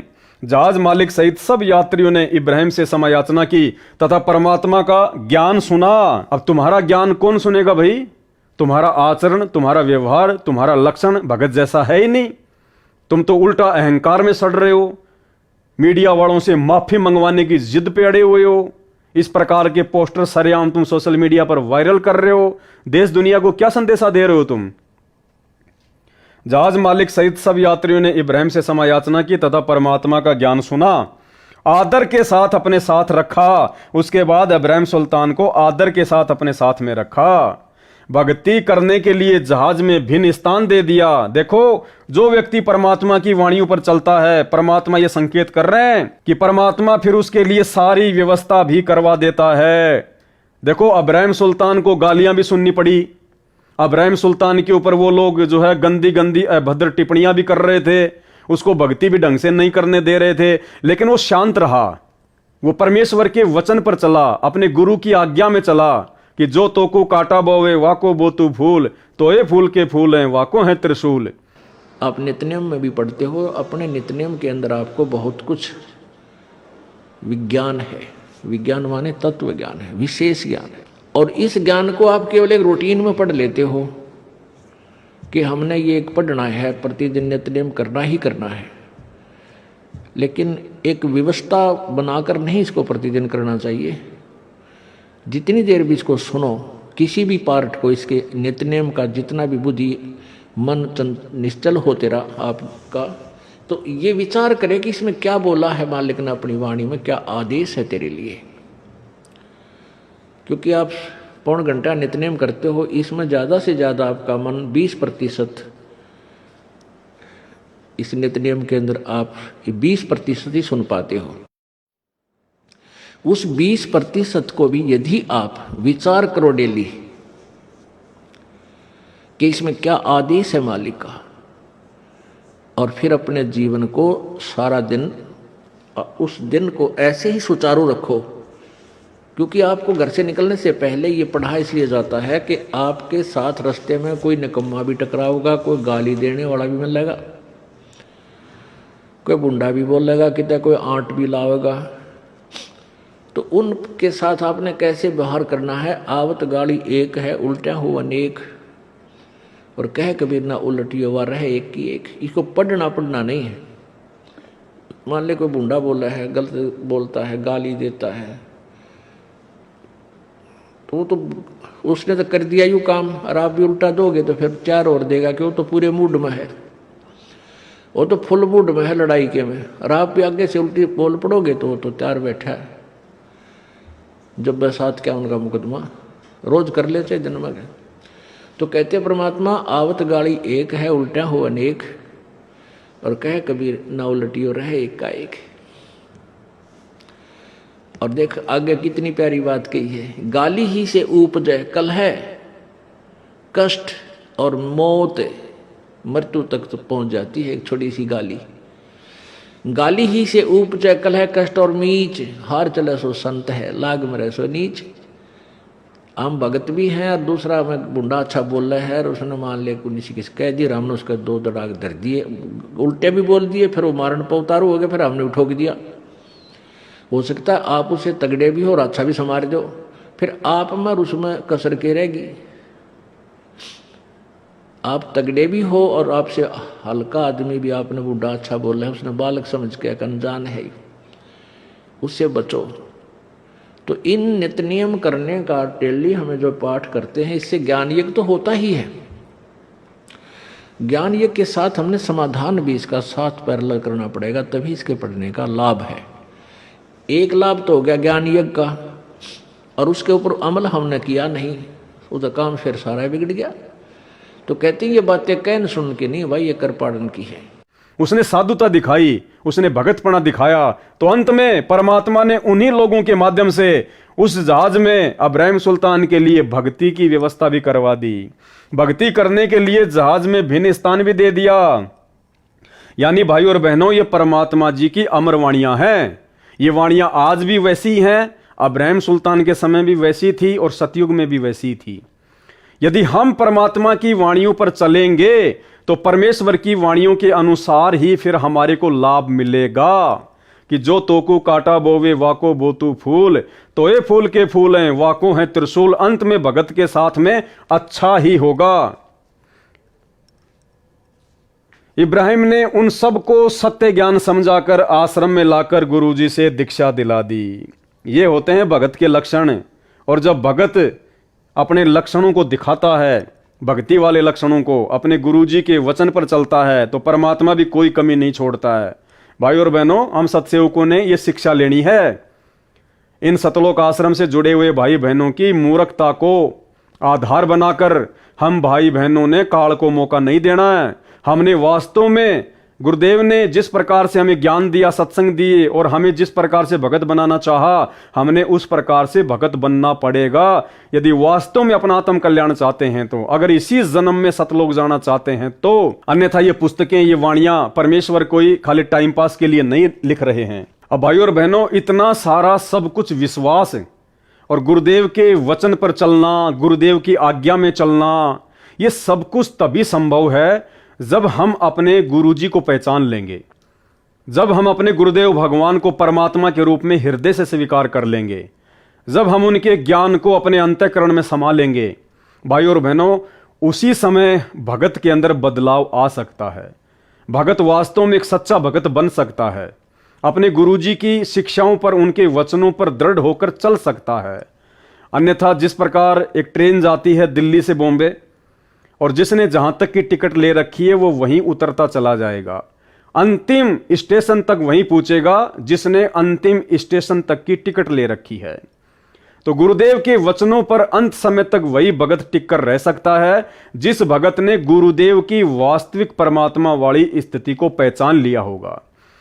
और उस परमेश्वर के आशीर्वाद से, गुरुदेव भगवान के आशीर्वाद से आप और हम साथ संगति से जुड़े हुए भाई बहनों का सौभाग्य कि परमेश्वर ने विशेष रजा बख्श के, परमात्मा कहते हैं पिछले जन्म से होते हैं पूर्ण हंस मुराद, ये कोई पिछले जन्म जन्मांतरों की भक्ति और शुभ कर्मों का संयोग होता है जो भगत अपने गुरुदेव को पहचान पाते हैं। अन्यथा ये लाखों की भीड़ सतलोक आश्रमों से जुड़ी हुई, ये किस प्रकार से सोशल मीडिया पर आए दिन अपने कुकर्मों को दुनिया के सामने प्रदर्शित करती रहती है, आप और हमसे कुछ भी छुपा हुआ नहीं है। तो गुरु जी को परमात्मा मानने के विषय में आदरणीय गरीबदास जी महाराज जी की ये वाणियां हैं। ये पुस्तक है भाई और बहनों यथार्थ भक्ति बोध। इनमें एक वाणी के माध्यम से कि कबीर गुरु को मानुष जो गिने चरणा अमृत को पान, ते नर नरक में जाएंगे जन्म जन्म होए सुआन। भाई और बहनों, इस वाणी के माध्यम से सतगुरु रामपाल जी भगवान हमें क्या समझाना चाहते हैं, क्या शिक्षा देना चाहते हैं? सरलार्थ, जो सतगुरु तत्वदर्शी है, तो वर्तमान में हम सबको पता है कि तत्वदर्शी संत कौन है? धरती पर एकमात्र सतगुरु रामपाल जी परमेश्वर जी हैं। उसको परमात्मा के तुल्य ही मानना चाहिए, यानी गुरु को परमात्मा ही मानना चाहिए। यदि साधक यानी भगत ने गुरु धारण कर रखा है, संत रामपाल जी को अपना गुरु भी धारण कर रखा है और नियमानुसार चरणा अमृत भी पी रहा है, यानी सतगुरु रामपाल जी भगवान नाम दीक्षा के समय जो एक चरणामृत की जो एक बोतल देते हैं छोटी सी, यानी भगत वो चरणामृत भी पी रहा है रोजाना, यानी भगत ने गुरु धारण कर रखा है और नियमानुसार चरणा अमृत भी पी रहा है और गुरु जी को केवल संत रूप में देखता है। यानी वो भगत अपने गुरु को परमात्मा नहीं मानता, भगवान के रूप में नहीं देखता, अपने गुरु को केवल संत रूप में देखता है। केवल एक सामान्य व्यक्ति, सामान्य संत, एक मानुष रूप में यदि वो अपने गुरु को देख रहा है, और मानुष रूप में गुरु को देखने का मतलब है गुरु के रहते सहते इस कागज वाली फोटो को भगवान मानना, इस कागज के टुकड़े को कबीर मानकर अपने घर में इसकी फोटो रखना, अपने दरबार में फोटो रखना और प्रति वर्ष जून के महीने में इसको भगवान मानकर इसका प्रकट दिवस मनाना, कबीर प्रकट दिवस। ये होता है गुरु को मानुष मानना, गुरु को आम व्यक्ति मानना, आम संत मानना। और गुरु जी को केवल संत रूप में देखता है और परमात्मा अन्य मानता है, और परमात्मा अन्य मानता है, यानी परमात्मा संगत आज मान रही है इस कागज की फोटो को, गुरु जी को तो केवल संत रूप में देख रही है और परमात्मा मान रही है इस कागज के टुकड़े को, कबीर जी की नकली फोटो को, काल्पनिक फोटो को। और परमात्मा अन्य मानता है तो वह शिष्य पार नहीं हो सकता, उस भगत का मोक्ष नहीं हो सकता। यानी आज सतलोक आश्रमों से जुड़ी हुई 90% संगत, साथ संगति से जुड़े हुए सत्सेवक भाई बहनों को छोड़कर जितने भी भगत हैं, वो भगत वर्तमान समय में सतलोक जाने वाली स्थिति में नहीं है, वर्तमान में वो पूर्ण मोक्ष प्राप्त करने वाली स्थिति में नहीं है, क्योंकि वो भगत परमपिता परमेश्वर जी की इस अमर अटल वाणी के अनुसार नहीं चल रहे हैं। कबीर गुरु को मानुष जो गिने कर चरणा अमृत को पान, ते नर नरक में जाएंगे जन्म जन्म होए श्वान। जो सतगुरु तत्वदर्शी है, यानी हम तत्वदर्शी संत के शिष्य हैं, उसको परमात्मा के तुल्य ही मानना चाहिए। यदि भगत ने गुरु धारण कर रखा है, बिल्कुल गुरु धारण कर लिया और नियमानुसार चरणामृत भी पी रहे हैं, लोग सुबह सुबह संत रामपाल जी का चरणामृत भी पीते हैं, और गुरु जी को केवल संत रूप में देखता है और परमात्मा अन्य मानता है, यानी गुरु जी को केवल एक साधारण संत और परमात्मा मान रहे हैं इस कबीर जी की फोटो को, कागज के टुकड़े को, जो ना बोलता, ना चलता, ना देखता, ना हिलता, ना डुलता, ना आशीर्वाद देता, ना मंत्र देता, ना सत्संग सुनाता। तो वह शिष्य, यानी ऐसी गलती करने वाला वह शिष्य, वह भगत, तो वह शिष्य पार नहीं हो सकता, उसका मोक्ष नहीं हो सकता। अर्थात जिन जिन भगत भाई बहनों के घरों में आज भी इस दाढ़ी मूंछ वाले कबीर जी की ये काल्पनिक, ये नकली फोटो रखी हुई है, जिन जिन के इस कागज की फोटो का कबीर प्रकट दिवस मनाते हैं, वो व्यक्ति कभी भी पार नहीं हो सकता। पार नहीं हुआ तो श्वान यानी कुत्ते आदि के शरीर धारण करेगा। यानी सच्चे गुरु की शरण में आने के बाद भी, तत्वदर्शी संत की शरण में आने के बाद भी, जिस भगत ने भक्ति करते करते अपने गुरु को ही भगवान नहीं माना, परमात्मा नहीं माना, और गुरु के रहते सहते किसी और को भगवान मानता रहा, किसी और का प्रकट दिवस मनाता रहा, किसी और की फोटोओं को अपने घर में लगाता रहा, तो कहते हैं वो भगत भक्ति करते करते भी पार नहीं हो पाएगा। और पार नहीं हुआ तो फिर क्या बनेगा? श्वान, कुत्ता। गुरु और परमात्मा में कोई अंतर नहीं होता जब तक दो समझ कर चाल साहब कहते हैं कि दुनिया में। तो आज सतलोक आश्रमों से जुड़े हुए 90% भगत, सतगुरु रामपाल जी परमेश्वर जी का कलयुगी परिवार, उनके भाई बंधु रिश्तेदार, ये कोऑर्डिनेटर, सब के सब इसी को भगवान मानते हैं। जून के महीने में इसका प्रकट दिवस मनाते हैं। आश्रमों में इनकी बड़ी बड़ी फोटोएं लगी हुई हैं। यानी गुरु के रहते सहते कागज के टुकड़े को भगवान मान रहे हैं। तो सारे के सारे कुत्ते की योनि में जाने वाली भक्ति कर रहे हैं, कुत्ते की योनि में जाने वाली। ये मैं नहीं कह रहा, आपके गुरु सतगुरु रामपाल जी स्वयं कह रहे हैं। आपकी आंखों के सामने इस वाणी का सरलार्थ उन्हीं के द्वारा लिखित पुस्तक यथार्थ भक्ति बोध में लिखा हुआ, भाई जी पढ़ लेना। आगे फिर क्या बताया परमेश्वर जी ने? दूसरी वाणी, जस्ट इसके आगे वाली वाणी, इसी पुस्तक यथार्थ भक्ति बोध से वाणी, गुरु मानुष कर जानते ते नर कहिए अंध, ओवें दुखी संसार में आ गए यम के फंद। सरलार्थ, जो साधक गुरु जी को सामान्य मनुष्य मानते हैं, सामान्य मनुष्य मानने का मतलब है नाम ले रखा है गुरु जी से और भगवान मान रहे हैं इस कागज के टुकड़े को, इसको कहते हैं सामान्य मनुष्य मानना। वे व्यक्ति अंधे, तत्व ज्ञान नेत्रहीन हैं, बिल्कुल मूर्ख हैं, मूढ़ हैं, नाम लेकर भी गधे हैं। उनको भक्ति का कोई लाभ नहीं मिलता, जिस कारण से इस संसार में भी दुखी रहेंगे तथा फिर यमराज के नरक का भी कष्ट भोगना पड़ेगा। मरने के बाद में, भक्ति करते करते भी मरने के बाद में नरक में जाना पड़ेगा। तो भाई और बहनों, क्यों आफत मोल ले रहे हो? सीधा सीधा परमात्मा धरती पर प्रकट है, समझाने में बताने में कोई कसर नहीं छोड़ रखी है। और तुम अपनी मूर्खता में इस कागज के टुकड़े को भगवान मान के पूज रहे हो, प्रकट दिवस मना रहे हो, बड़े बड़े पोस्टर लगा रखे हैं आश्रमों में। अरे भैया, गुरु जी का परिवार पार नहीं करेगा। गुरु जी के बेटा बेटी, ये कोऑर्डिनेटर तुम्हारी नैया पार नहीं लगाएंगे। इनकी खुद की नैया तो दलदल में धसी हुई है, दलदल में। ये सभी लोग आने वाले समय में रोएंगे, पछताएंगे और समय हाथ से निकल जाएगा। ये सभी लोग आने वाले समय में रोएंगे, पछताएंगे, लेकिन उस समय तक जब इनको ये बातें समझ में आएंगे ना, जो बातें वर्तमान में सत्सेवकों के आ चुकी हैं, ये बातें जब तक इनके समझ में आएंगी तब तक तो समय हाथ से निकल चुका होगा। और बाद में फिर परमात्मा कहते हैं कि अब पछताए क्या हो जब चिड़िया चुग गई खेत। अब भाई और बहनों, आज के इस वीडियो के अंत में आपको एक छोटी सी ऑडियो सुनाएंगे जो कि सतगुरु रामपाल जी परमेश्वर जी ने अपने मुख कमल से बोली है। और ये कोई सामान्य ऑडियो नहीं है। वर्तमान में हिसार जेल से जो एक एक घंटे के सत्संग आ रहे हैं, और हाल फिलहाल जो सबसे लेटेस्ट ऑडियो आई है, ऑडियो नंबर 44, विशेष संदेश नंबर 44। इस संदेश में परमात्मा ने बिल्कुल खुलकर कह दिया। क्या कह दिया? कि मैं कौन हूं, तुम्हारा गुरु कौन है, परमात्मा कौन है, कबीर कौन है। यानी जिन लोगों की आंखें बंद हैं, उनकी आंखें खोलने के लिए परमेश्वर ने संकेत किया, और जिनकी आंखें खुल चुकी हैं, उनके विश्वास को और अधिक दृढ़ बनाने के लिए परमात्मा ने संकेत किया। यानी सतलोक आश्रम मैनेजमेंट हरियाणा से जुड़े हुए 90% भाई बहनों की आंखें बंद हैं। तो इस ऑडियो के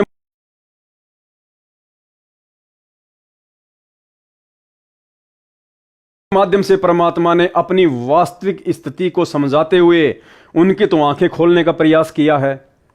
और जो हम सत्सेवक भाई बहन परमेश्वर को परमेश्वर मान चुके हैं, गुरु को भगवान मान चुके हैं, परमात्मा ने हमारे विश्वास को और अधिक दृढ़ करने के लिए उस ऑडियो में संकेत किया है। और संकेत परमात्मा ने एक एग्जाम्पल दिया है, जैसे बच्चे बचपन में गेम खेला करते थे, छुपन छुपाई का, छुप जाया करते थे, फिर एक उनको ढूंढा करता था। क्यों? पहले कोई मोबाइल तो थे नहीं, वीडियो गेम तो थे नहीं, बच्चे ऐसे गेम खेला करते थे।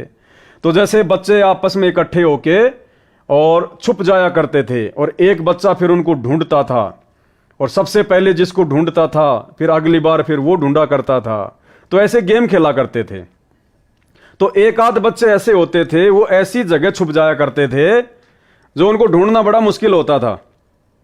अब जिसका नंबर था ढूंढने का वो आवाज लगाता फिर कि रे भाई, और तो मैंने सबको ढूंढ लिया, तू कहां छुपा हुआ है।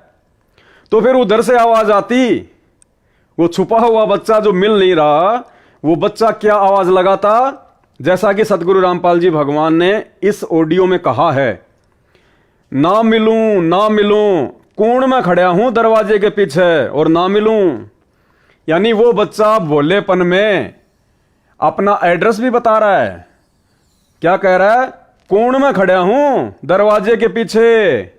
कोण में यानी एक कोने में खड़ा हूं दरवाजे के पीछे, और ना मिलूं ना मिलूं यानी वो बच्चा अपना एड्रेस भी बता रहा है कि कोण में खड़ा हूं दरवाजे के पीछे, और ना मिलूं ना मिलूं, नहीं मिलूंगा तेरे को। तो बताओ फिर मिलेगा नहीं क्या? जो बच्चा ये कह रहा है कि भाई मैं कोण में खड़ा हूं दरवाजे के पीछे और ना मिलूं तेरे को, नहीं मिलूं, तो क्या मिलेगा नहीं? अगर इसमें जरा भी बुद्धि होगी, अगर इसमें जरा भी कॉमन सेंस होगी, तो ये शब्द सुनकर इस बच्चे के द्वारा कि ना मिलूं ना मिलूं, कोण में खड़ा हूं दरवाजे के पीछे और ना मिलूं, जो अपना एड्रेस भी बता रहा है कि मैं कहां खड़ा हुआ हूं, तो ये बच्चा यदि होश में होगा तो ये बच्चा तुरंत संकेत को समझ जाएगा कि हां वो दरवाजे के पीछे कोने में खड़ा हुआ है, और तुरंत जाके उसको पकड़ लेगा। तो सतगुरु रामपाल जी परमेश्वर जी ने हर प्रकार से अपनी वास्तविक स्थिति को कि तुम्हारा गुरु संत रामपाल ही भगवान है, परमात्मा है, अनेक सत्संगों के माध्यम से, अनेक वाणियों के माध्यम से, अनेक प्रमाणों के माध्यम से आज वर्तमान में हम नादान संगत वालों को, हम उनके बच्चों को उन्होंने बिल्कुल जो है वो क्लियर कर दिया कि मैं ही परमात्मा हूं, मैं संत रामपाल ही भगवान हूं, मैं ही जो है वो कबीर हूं। और फिर बीच बीच में छुपा भी जाते हैं कि ना मिलूं ना मिलूं, क्या कहकर कि मेरे को तो उस परमात्मा ने भेजा है, मैं तो उस परमात्मा का दास हूं, मैं तो उस परमात्मा का प्रतिनिधि हूं। यानी गुरुजी ने सत्संगों में हर प्रकार से अपने आप को स्पष्ट भी कर दिया कि और कोई कबीर नहीं है, कोई भगवान नहीं है, तुम्हारा गुरु स्वयं ही परमात्मा है, और गुरु को परमात्मा मानने से तुम्हारा मोक्ष होगा, नहीं तो कुत्ते की योनि में जाओगे। तो परमेश्वर जी ने इस बच्चे की तरह, इस बच्चे का एग्जाम्पल देकर स्पष्ट भी कर दिया हम संगत वालों को कि ना मिलूं ना मिलूं, कोण में खड़ा हूं दरवाजे के पीछे और ना मिलूं। तो गुरुदेव ने हर प्रकार से स्पष्ट भी कर दिया। अरे लाखों ऐसे सुख, कोडियों को काया, बांझ को पुत्र, निर्धन को माया, रोगी को स्वस्थ शरीर, मुर्दों को जिंदा, हमारे 100 काम सार दिए परमात्मा ने। पहले हम लोग बर्बाद होके घूमा करते थे, अपने आप को पता नहीं क्या फन्ने खां समझते थे और पल्ले कुछ भी नहीं था। परमेश्वर ने शरण में लेकर ऋषि परिवार बना दिए, जीवन संवार दिया, और उसके बाद परमेश्वर ने सर्व धर्म शास्त्रों से किसी भी धर्म के किसी भी शास्त्र को नहीं छोड़ा। वो अनमोल ज्ञान परमात्मा ने वो निष्कर्ष निकाल के दे दिया। वेदों से अपने आप को भगवान साबित कर दिया, गीता जी से अपने आप को भगवान साबित कर दिया। हर प्रकार के लाखों सुख देकर जो परमेश्वर ही दे सकता है, हर प्रकार से हमारे को साबित कर दिया कि तुम्हारा गुरु ही भगवान है। और उन वाणियों के माध्यम से कि गुरु को मानुष जोग न कर चरणा अमृत को पान, ते नर नरक में जाएंगे जन्म जन्म बने समान। और स्पष्ट कह दिया कि गुरु को भगवान माने बिना मोक्ष नहीं हो सकता, सत्संग केवल परमात्मा ही कर सकता है। तो आज सत्संग कौन कर रहा है वर्तमान में? तत्वदर्शी संत की भूमिका केवल परमात्मा ही करता है। तो वर्तमान में संत रामपाल जी के रूप में तत्वदर्शी संत की भूमिका कौन कर रहा है? सत्संग केवल भगवान ही कर सकता है। तो सत्संग कौन कर रहा है वर्तमान में? तो भाई और बहनों, इतने संकेत देने के बाद भी यदि हम नहीं समझ पाएंगे कि हमारे गुरुजी ही परमात्मा है, तो भाई फिर धिक्कार है हमारे इस मनुष्य जीवन को और भक्ति करने को। जिस प्रकार ये सारे बच्चे मिलके खेल रहे हैं और तो सब इनको मिल गए, एक बच्चा इनको मिल नहीं रहा, तो ये पुकार रहा कि भाई कहां है कहां है, और वो कह रहा है कि ना मिलूं ना मिलूं, कोण में खड़ा हूं दरवाजे के पीछे, ना मिलूं। अगर ये बच्चा अगर होश में होगा तो इस बात को सुनकर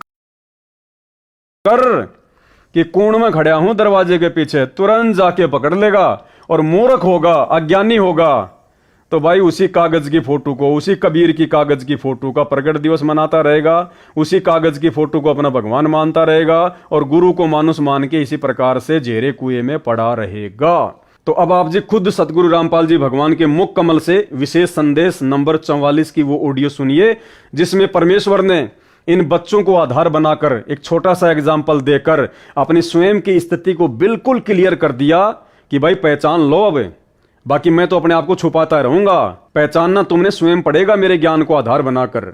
तो गुरुदेव ने स्पष्ट भी कर दिया और बीच बीच में अपने आप को छुपा भी देते हैं कि मैं तो भगवान का दास हूं, मैं तो